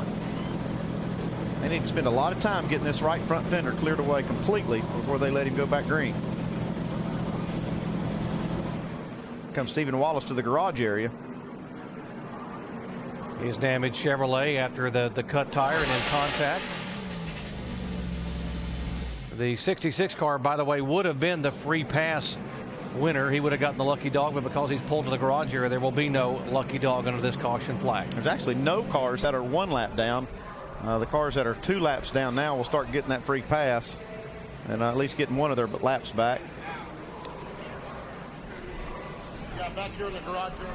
David Reagan, the Talladega winner, running in the top 5 all afternoon here. But now contact, he spins, I should say, has contact with the wall and collects the 33 car under caution. You're watching ESPN on ABC. Caution of the day when 5th place running David Reagan went spinning into the wall in turn 3. He's in the garage and Jamie's there. Well, he had his best start of the year, 2nd, and he was running pretty well there for a while. David, what happened with you in the 33? I don't know. I'll have to see a replay. I just drove in and got really loose. I don't know if he touched us a little bit. We were racing pretty close, and our discount tire Ford was fast today. It had a lot of speed. We were making small adjustments on it, trying to, just trying to get ready for the last 50 laps, and just drove in. Looks like I got really free, and the 33 didn't have anywhere to go, and certainly hate to collect other guys out there on the racetrack on a mistake on my behalf. But real proud of our team. We had a good run today, and we'll just have to wait and get them next time. Been a good run for David Reagan. He will be out of the car the next 3 weeks as Eric Darnell will take over the 6 car. Alan. Okay, Jamie, and with Brad in the pit studio, NASCAR tracking 2 sets of points, the Drivers' Championship and the Owners' Championship. We talked about Kevin Harvick in the 33. David Reagan, Jack Roush, and the Roush Fenway team also competing for that championship. And those points are going to take a little shuffle with the results of this one. Yeah, really are. Kevin and Delana Harvick had, were having an outstanding season, really closing in on that 3rd place mark. But, that's a hard hit for everyone. And you never see someone like as talented as a David Reagan just let the car get out from under him. It just shows you how difficult and how aware you have to be at all times at this racetrack. We were talking about going to Nashville next week. Last time the Nationwide Series was in Nashville was earlier this season. And the Joe Gibbs Racing teammates that are running 1-2 here in Dover finished 1-2 at Nashville. Back and forth they went. The winning pass was the youngster, though, on his slightly more experienced teammate. Yeah, he made an incredible pass, and he held the car down really low, very fast, just like he is today. Same 2 guys up battling it out. Will we see the same result? Joey Logano edging Kyle Busch on that day, though Kyle is the leader now. Talking about Nashville, it is next Saturday night on ESPN2. Our coverage presented by Pennzoil at 7 o'clock Eastern time. Carl Edwards leading all drivers with 3 wins at Nashville. And, of course, this begins the summer separation stretch. Yeah. Normally the Nationwide Series and the Sprint Cup Series runs at the same racetrack on the same weekend. For the next 3 weeks, different places on those weekends, and that's the first of them at Nashville next weekend. Restart with 50 to go, Doc. Let's see what happens. Should get exciting. By the way, Logano will not be in the 20 car next weekend at Nashville. Brad Coleman takes over, so how excited should he be to get in that 20 car, which has been so good all year long? The 18 car, Kyle Busch, trying to hold on to get his 4th win of 2009. And folks, this would be Kyle Busch's 30th victory in major NASCAR racing since the beginning of last year. That's a lot of wins. Yes, it is. And just as we've seen, he's really good on these restarts. He's already stretched it out to about 5 car lengths. And he's won so many of them, but also had some really bad luck the last few weeks and should have won more. Yeah, Kyle has led the most laps the last 4 races in a row and only won 1 of those 4. That was at Richmond. Brad Keselowski now back in 3rd spot. We mentioned he finished 3rd a year ago here in the NASCAR Nationwide Series. Has never finished out of the top 10, driving the 88 car here for Junior Motorsports. Yeah, these guys aren't letting Kyle Busch get too far away right here. You see Logano up there in 2nd, just ahead of Brad Keselowski, who's running 3rd right here. Both these cars look really good right now. They've actually pulled back up a little bit to Kyle Busch. Brad's had a great day. Shannon? The car's just been a little bit loose for Brad Keselowski all day, but right now it's hooked up under that last caution. He was asking his crew chief, Top Series Senior, what he needed to do to get up to the 18. His crew chief said the 18 is better on the short runs, slower on the long runs, but of course Brad said that's after he's already a 2nd ahead, so he knows he has to get a good start right here. Yeah, that's the key. Don't let these guys, if you've got a car that's good in a long run, you really got to focus on these first few laps of these runs so you don't have so much ground to make up. 12th position, the 38 car, Jason Leffler, continuing to move toward another top 10 finish. See if he can get a couple more spots. He goes by the rookie Brendan Goff. Really nice day for Jason Leffler coming from the back. We can see that 81 car there dipping to the inside. Bobby Hamilton Jr. his first start with this team, doing a great job. He's making the most out of this start now. He's been sitting home watching these races on TV, and I bet he's wanting to get out here and mix it up with these guys. Bobby, a co-owner of the 24 car. I mean, the Renzi Hamilton Racing, but haven't been able to get in a seat until finally given a chance to drive the McDonald Motorsports Dodge. Yeah, and I don't think we've ever questioned Bobby Hamilton Jr.'s talent to be able to drive a race car. He just found himself in some difficult situations, but when he was in really good cars, man, he was racing for championships. Now here's Michael Annette now under attack from Mike Bliss, last week's winner. He's having a tough day, Mike Bliss is. Not the kind of day I expected this one car to have. They usually have a great car here at Dover, but it's been a struggle for him today. Michael Annette, the rookie, running in 15, a 20th spot. He will lose that position now to Bliss. And Bliss is staying down on the bottom, just like he said. That's what he's committed to that. And it really hasn't shown that the middle or top groove is any faster, and that's where Mike has his car and where he's comfortable in running it. He just wants to get it a little tighter as we get off the corner.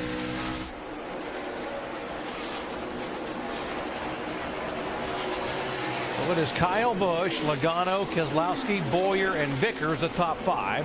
And then Carl Edwards, Paul Menard running in 7th spot. Oh, trouble on the front stretch. Oh, that was a hard lick right there for Lagasse, and he's going to hit again. Oh, my goodness. Yeah, he got turned from the right rear coming out of turn 4 down the front stretch. Those are some extremely hard hits. It's good to see this winning net now coming down. That's a sign that they're told to give if they're okay. And remember, the safer barrier, the soft wall, wasn't here the last race. They just put that in. Don't get out of that thing. Man, that was a hard look. I don't know if a lot of hard look. For those that watched the countdown show, we heard Scott Lagasse say he loved to race here. Had kind of a love-hate relationship with this. He loved racing here, but he's had some really horrible luck, and that continued today. He's going to leave here hating it, I'll tell you that. That had to hurt right there. I'm not sure who the car was that was on his right rear quarter.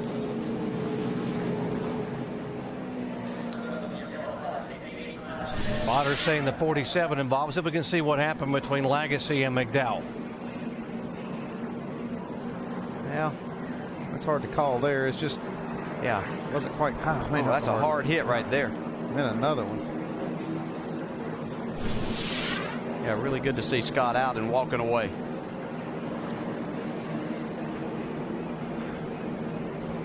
Part of this very impressive rookie class here in 2009 again.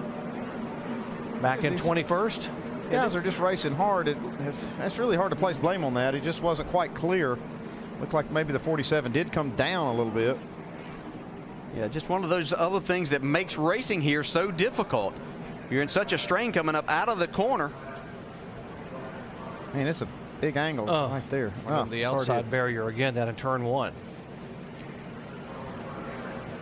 Under caution now for the 8th time today. We told you that they nicknamed this place the Monster Mile almost 40 years ago because it can just grind up race cars in a moment's notice. Scott Lagasse, the latest victim. Back in just a moment.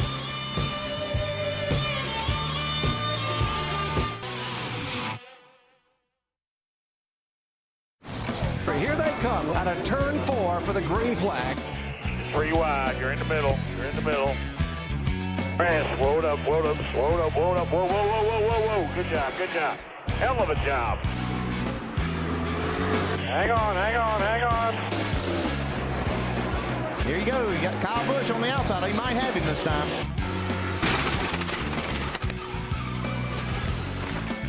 There's a crash over there in turn 3. That's up. Looks like they're done for the day. The Monster Mile has been mean today. This place doesn't care if you're a veteran like Ryan Newman or a rookie like Scott Lagasse. It can take you out in a hurry. And kudos to the folks here for putting that safer barrier up down on the inside pit wall. That is one of the new improvements there, and that's exactly where Scott Lagasse hit at over 135 miles per hour. other safety maneuvers and the things we use in the car? Well, for more on those, let's go down to our Craftsman Tech Garage and Tim Brewer. Thanks, Jerry. The soft walls were a big contributing factor to saving a young man, but still yet, the way they affixed the head restraint system, the Hans device, it actually goes over the driver's shoulders, but it's attached right here to the side. It doesn't let the head exceed the expectations of, heavy damage to the neck and spine area. And one of these Hans devices that come around after the death of Dale Earnhardt down at Daytona, and this thing has saved a lot of guys. Tim, you're exactly right. That Hans device being able to keep the helmet and neck in position together as they move forward. That's the key thing, is just try to keep everything from getting out of place. I mean, they've got some other head supports inside the car. That Hans device has been a huge help, but boy, look at this right here. You see how that safer barrier gives? That takes a lot of energy out that the driver does not have to experience. Yeah, that safer barriers are great, but I'll go back to that Hans device. In a situation like that where you're going two different ways and very quickly, that Hans device just keeps you in place there and has just done wonders for helping these guys walk away from wrecks just like that. Yeah, kudos to NASCAR. So many innovations for safety over the years, and although these aren't the new cars like the CO2 they run in the Cup, a lot of the technology in that new car that they run in the NASCAR Sprint Cup Series is being used inside these nationwide cars. Yeah, the structure of the car itself is a little different, but all of the things that you see, I mean, as far as the head restraints and supports inside the cars, these new carbon seats, you see a lot of that in these cars, in these nationwide cars. Even some of the foam that they put in the doors, that's an option that these guys can use in the sides of these nationwide series cars as well. That's a carbon seat in Justin Allgaier's car. You see all that head support.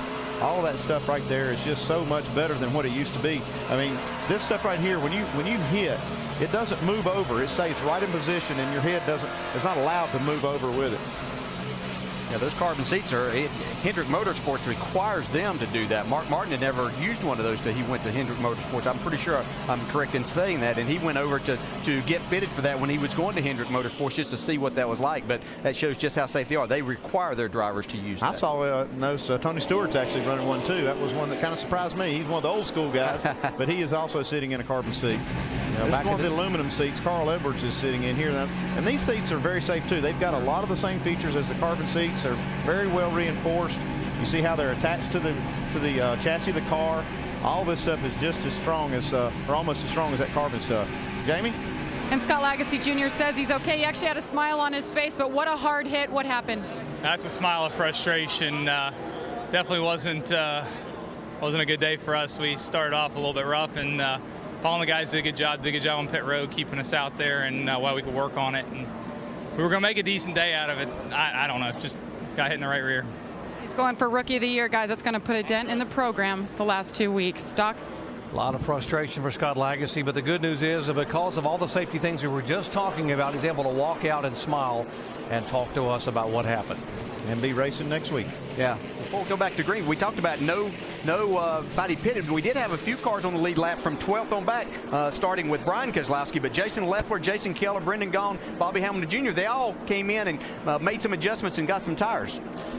35 laps to go. It is the Joe Gibbs show up front right now. They've won 3 in a row here. Kyle Busch, Joey Logano, 1-2. Brad Keselowski 3rd. Clint Bowyer 4th, and Brian Vickers is 5th. Getting on with it now. 34 laps to go. Yeah, really be interested as we watch these guys up front. But Jason Leffler had a good race car, and he's got the freshest tires out there of the faster cars that pitted.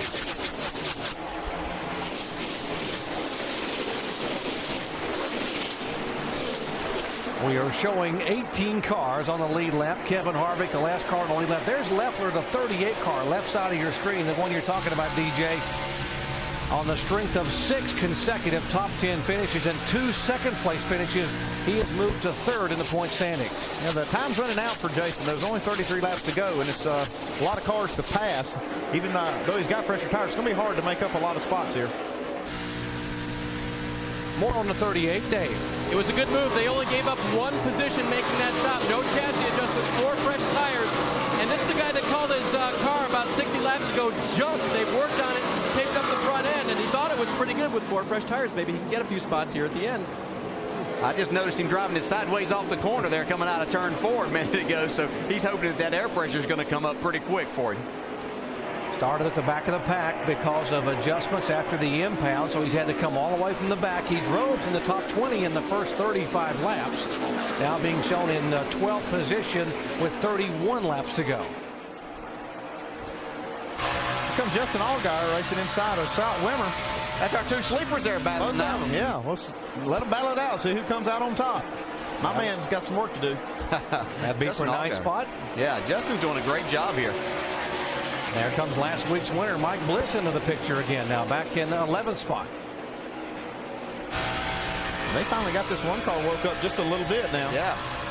He's been struggling off the corner all day, and you can see Scott Wimmer struggling a little bit off the corner, too. Looks like his car's gotten a little bit loose. And one thing, you see some shadows. They're starting to get longer, and the track could be cooling down just a little bit and coming around to Mike Bliss. Good shot here on the end card. You can see just maybe what his car is doing by what he's doing with the steering wheel. Doesn't look like he's fighting the loose condition right now. Look pretty smooth. Pretty smooth right there. And Scott Wimmer holding him off. So give a call to Scott and that whole Curtis Key Motorsport team, Gary Showalter and company. Their best run of the year thus far. Having a great run so far.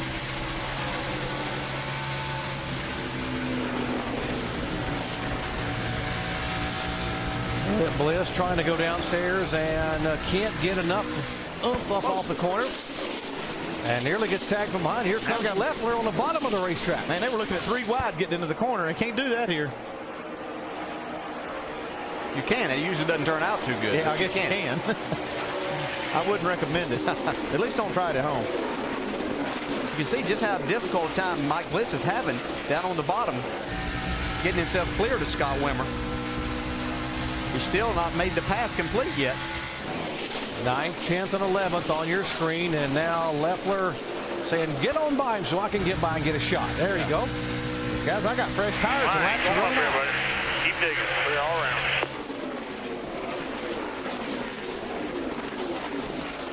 See Jason driving down in and putting a slide job on him. Yeah, he's done that a time or two, hasn't he? He knows how to do it.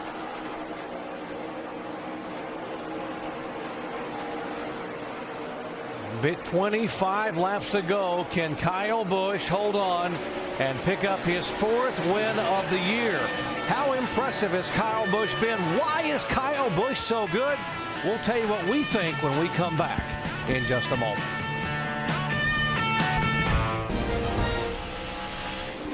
Laps clicking away here in Dover, Delaware. Kyle Busch has won 29 major races. We're talking about in the NASCAR Sprint Cup, NASCAR Nationwide Series, and NASCAR Camping World Truck Series since the beginning of last year, 2008. He has also led over 6,000 total laps entering today. And if you average it according to starts, he has led over 57 laps in every single race he has entered. My goodness, these are hard to believe that's right. That is a lot of laps right there. That's just, yeah, I don't know any other word, just impressive. I mean, he has a tremendous amount of talent. It's just amazing what he's able to do. What is he doing? How does he do this?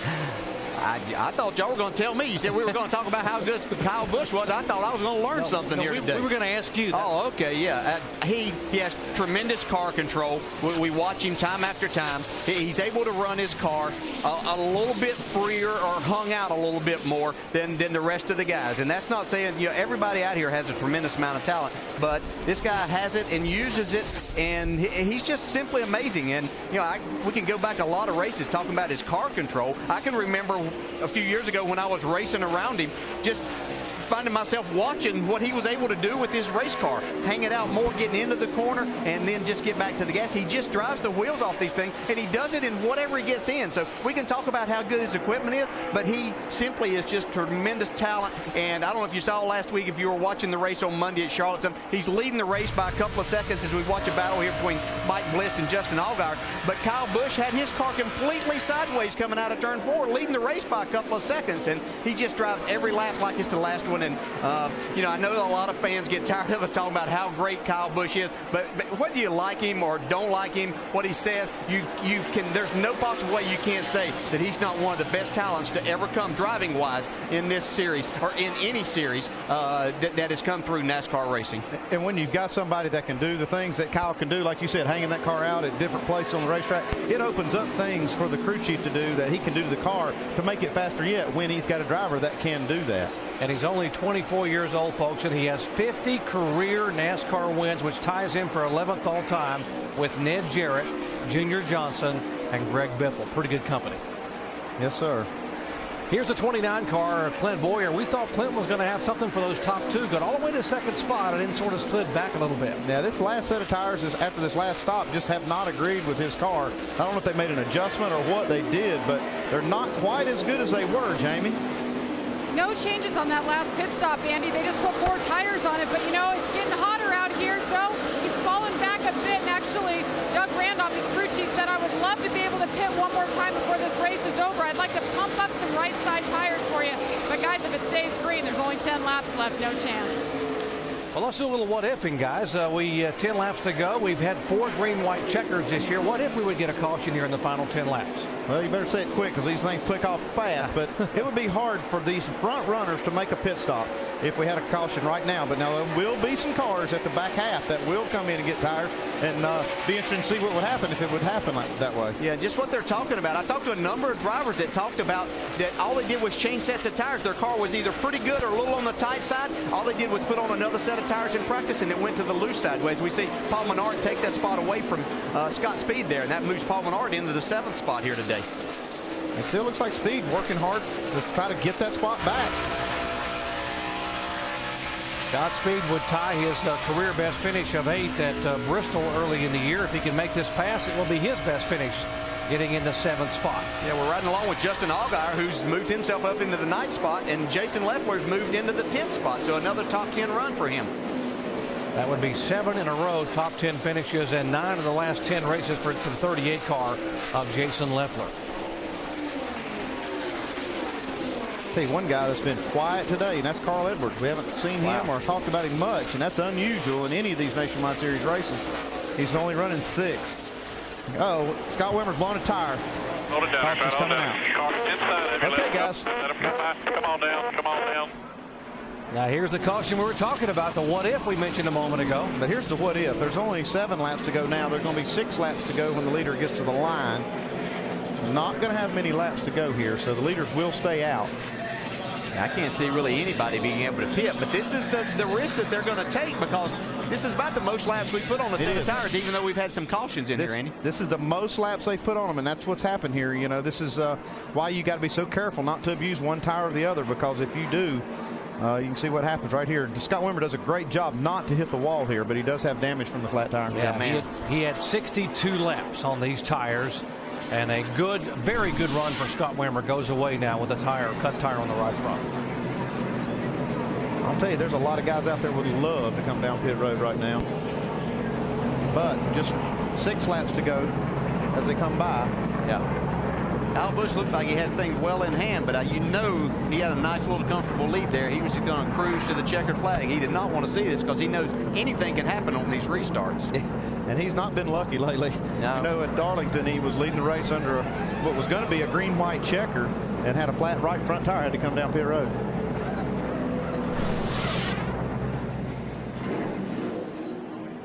So if you can see Wimmer come by, and see the tire blow right there. Wow. What great camera work, guys, man. If you're going to have one to blow, though, that's not a bad spot, just as you're still on the straightaway. That allowed Scott Wimmer to kind of use a little bit of brake and not be barreling off down into the corner. What a tough break for Scott Wimmer, the former winner here, and was having a finish that could have put him in the top 10. He was running 11th at the time. Well, Kyle Busch has led the most laps the last 4 races in a row. Today would make it 5 in a row, but he's only won 1 of those races. Green flag is out on the end of pit road, and so far, nobody taking it. Scott Wimmer's the only car there. He's trying to come in and get that damage fixed. 17 cars are on the lead lap. Brian Kozlowski, the last car on the lead lap. Let's check in with some crew chiefs to see what they're thinking. Shannon down in the 20 pit. Well, down here with Dave Rogers, you definitely had the dominant car coming into the race. Do you guys have what it takes to get the 18 in these last few laps? I don't know. We're real happy with our GameStop Toyota. I wish we had a few more laps. I think Kyle got into a lap car there, and I think he picked up a push. I think we could get him if we had more laps, but green white checker, Kyle Busch leading, it'll be tough. All right, guys, and watching those last few laps, Joey Logano was definitely catching the 18 team. Dave? All right, with Jason Ratcliffe now. We just talked to Dave Rogers. He wants a few more laps. Do you want to give him some extra laps to try to win? No, I need a few less. Go ask him if he'll give me a few less. Yeah, we'll get right back to him on that. Your car has been quite good, although your driver's complaining a little bit now about tightness. You think he can hold off Joey and everybody else? I think track position's a big deal here. You know, I'm hoping these tires will cool off. They've been coming back on every restart, so hopefully they'll cool off here and be good for at least, I think we'll probably have about 3 laps left in this thing. Kyle's doing an awesome job. We're too tight. I mean, we need to come in and make some adjustments on it, but with this many laps to go, tires are it's just not worth doing it. So we'll ride it out here. We got the best driver out here, and I believe he can do it. And they got the best track position right now as well. Jamie? And Doug Randolph for Clint Boyer. I know I heard you say you wanted to come in and take right side. You opted to stay out. Now that the tires have cooled down a bit, can you guys catch them? Well, I really hope so. The Holiday Inn Chevrolet's been running really good today. We seem to be a whole lot better on long runs. This set of tires that we have on the car seems to be a lot freer than the other sets we've had today. So we're hoping everything will cool down, our car will tighten up, and we'll see. Obviously, some things might happen up front, and we're just trying to get in position and take advantage of it. Well, his man, Clint Boyer, is a wheel man. He's won here before, Doc. Well, anything can happen, as we've seen the last few races here of the year. Remember, we talked about Kyle Busch has led all these laps in the last 4 races, only won once, and in fact he had a near miss a moment ago with lap traffic. Trying to work his way through the pack. There's a 07 of Mike Harmon. Yeah, got against the apron there, getting in the corner. Yeah, you just like for those guys to let you know which way they're going or where. But it's been an adventure, and it is here because you catch a lot of these cars so quickly. They just don't have time to react. DJ, you've had a lot of teammates over the years. I know you guys are friends as teammates, but when it comes down to the final laps and winning a race, I know Joey Logano is the junior member of the Joe Gibbs team, but would he put the nose of his Camry up against Kyle Busch to win a race? I don't know if he's going to actually hit him. He might try to get as close as he can to see if he can loosen him up. But I think one thing that probably is entering Joey's mind right now, Kyle Busch has really helped him a lot with those cars in the Sprint Cup Series. How to drive them, the feel of the cars. And I think he probably has that on his mind. As much as he wants to win this race, he probably considers the partnership and friendship that they have there and what he's been able to draw from Kyle Busch a little more important than going out and knocking him out of the way. I think he'll do everything he can without putting either one of them at risk. Now, Andy, if Brad Keselowski or Clint Boyer get there, look out. That's what I was getting ready to say. Y'all were talking about those teammates. I know that Keselowski's hungry back there, and he's not worried about any of that. He wants to win. Nothing hunts better than a hungry dog, and right now Brad Keselowski and Clint Boyer are hungry, and so is Carl Edwards, who has not won.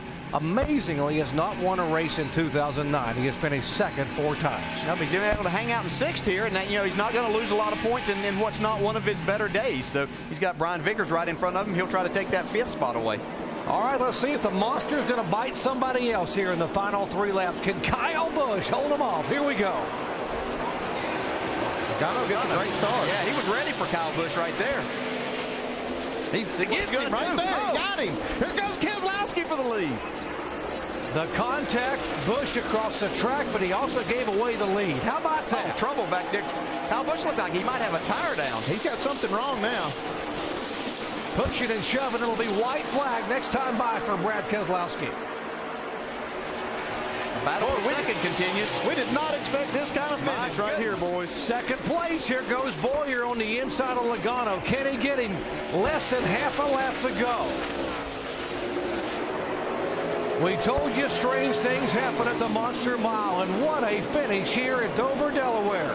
Brad Keselowski comes out of 4 and will pick up his first win in 2009.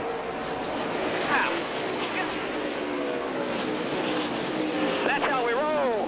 You got to put yourself in position, man, and you guys did it for me. I appreciate it. Holy cow. Oh, man. Man, that was a finish. And another disappointment for Kyle Busch. What a great day for Brad Keselowski. I'm not sure Kyle Busch didn't have a problem getting in the corner on that restart. Everybody. Oh, listen to the crowd. It looks like he's got a flat right front tire. That would be the 5th race in a row that Kyle Busch has led the most laps. He has only won 1 of those 5. Hard to believe. You see, he's got a flat right front. I don't know if that happened after the fact here, or is that That's something he had going on before, but what a win for Keselowski and this team. They needed this real bad. They made up some valuable points. Yeah, they used up 2 cars at Charlotte. Yeah, this was a car they had to bring out with no laps on it. Said he didn't want to tear this one up. He was going to take care of it at Charlotte because he wanted to run it at Dover, and it sure did pay off for him. That was his brother, Brian. Yeah. This is their concrete cowboy, the car they won with at Bristol last August from 37th. The car they ran at Bristol, Tennessee, and ran here last fall and finished 3rd. And as you said, it was the 3rd car. It was the last one they had to run at Charlotte a week ago, and he logged a top 10 finish.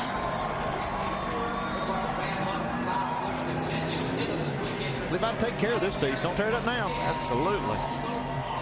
Man, that's cool, guys. I'm so happy for you guys.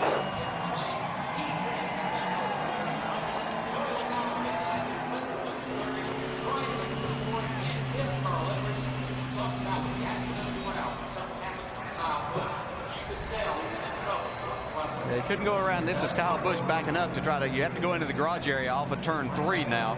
He went around to turn 4 and was trying to get in and wasn't allowed to go there, so he's had to back up. Well, let's listen into some very frustrated radio from the 18. Sorry about that, dude. That's pathetic right there. Guys, keep your mouth shut. Just work on this race car. Keep your mouth shut about this.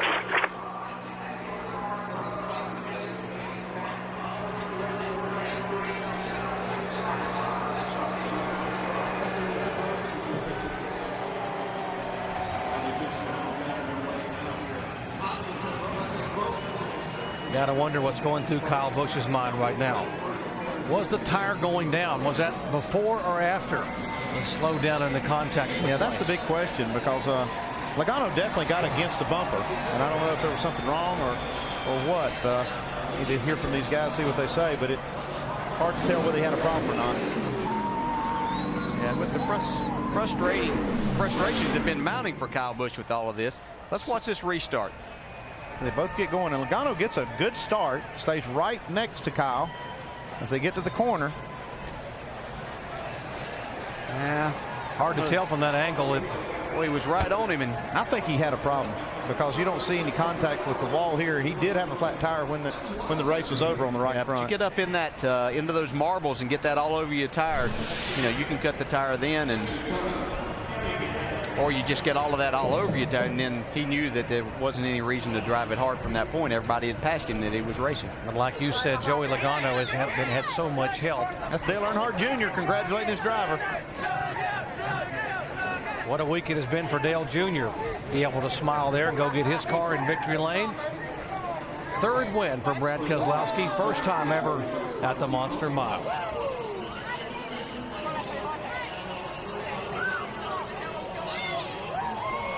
Brad Keselowski getting ready to climb out with his first win of 2009.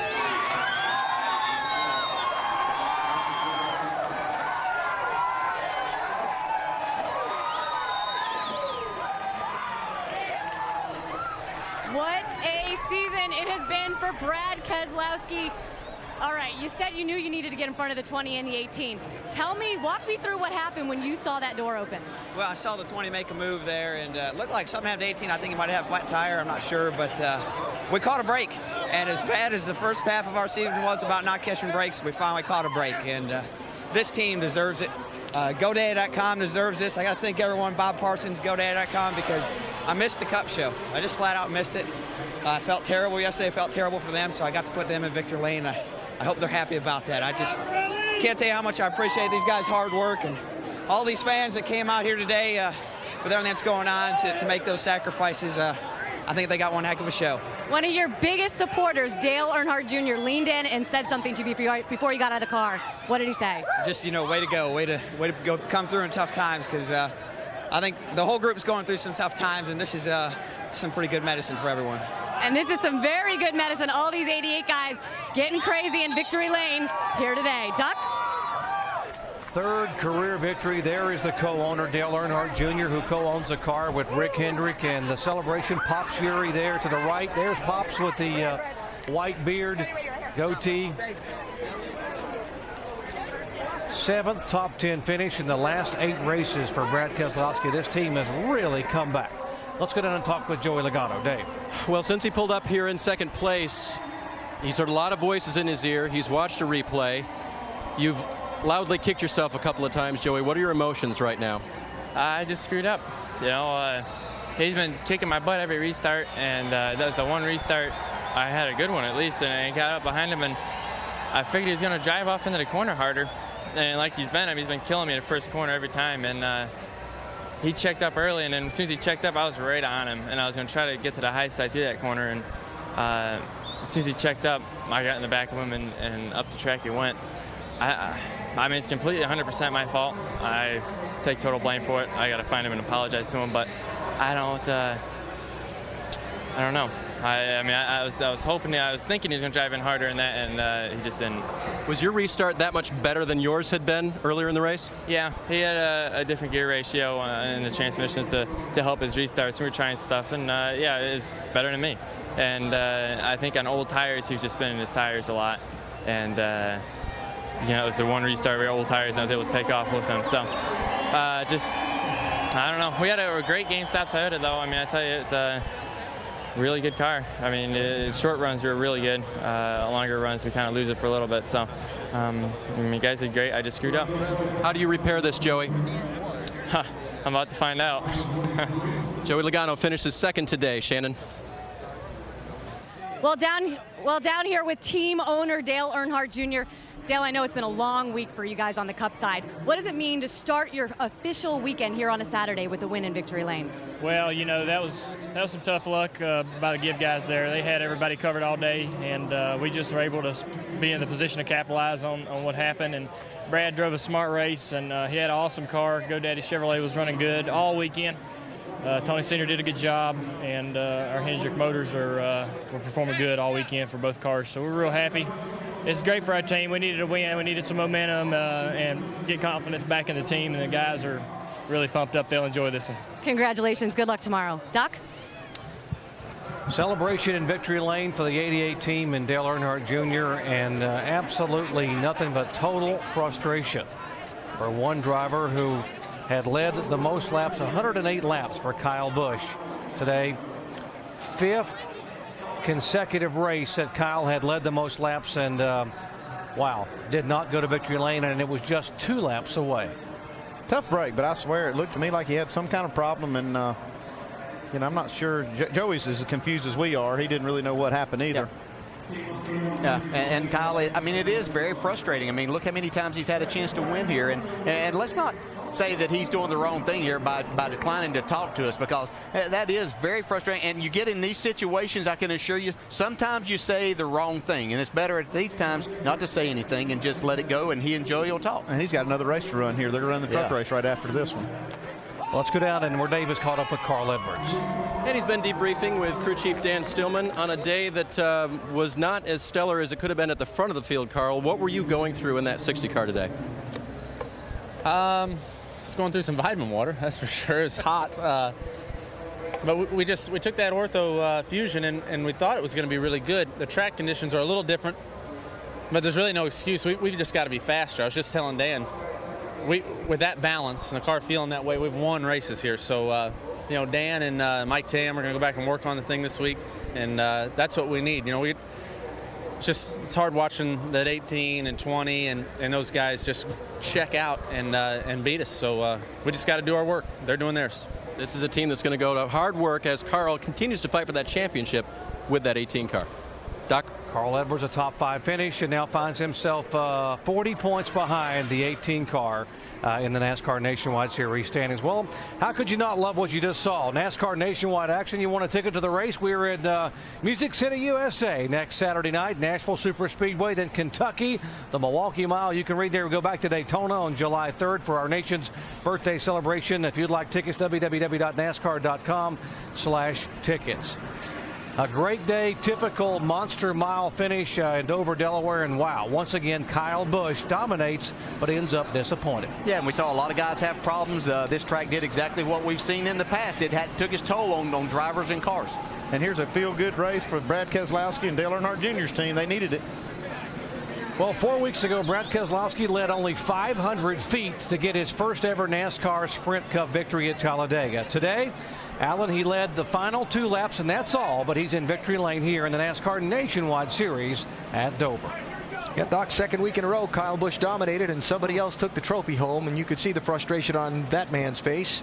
It's the old wide world of sports saying the thrill of victory and the agony of defeat. Yeah, he You're really seeing wants it to, right now. Well, he wants to lead laps and win races, absolutely. But Joey Logano, hey, what about a good hard driving by Joey? And he was at fault, but it wasn't a vicious mistake. He just was driving that race car as hard as he possibly could and had a problem. So Brad Keselowski celebrating with the Monster Trophy in victory lane. Couple of notes here. Wednesday on ABC, an all-new Wipeout at 8/7 Central, followed by The Good Family, all new at 9/8 Central. And don't forget, tomorrow, more racing on ABC. The IndyCar Series heads to the Milwaukee Mile, where Indy 500 winner Helio Castroneves tries to win 2 in a row. That's at 3:30 Eastern on ABC. Thanks for watching ESPN on ABC. Brad Keselowski is your winner at the Monster Mile today in Dover. The Joe Gibbs Racing Team led 195 of the 200 laps. The Monster consumed its share of race cars on the day. But in the end, a restart with 2 laps to go was the deciding moment. Something may or may not have happened to the 18 car. We know the 20 car got into the back and pushed the 18 up the track, and Brad Keselowski went through for the win, leading only the final 2 laps.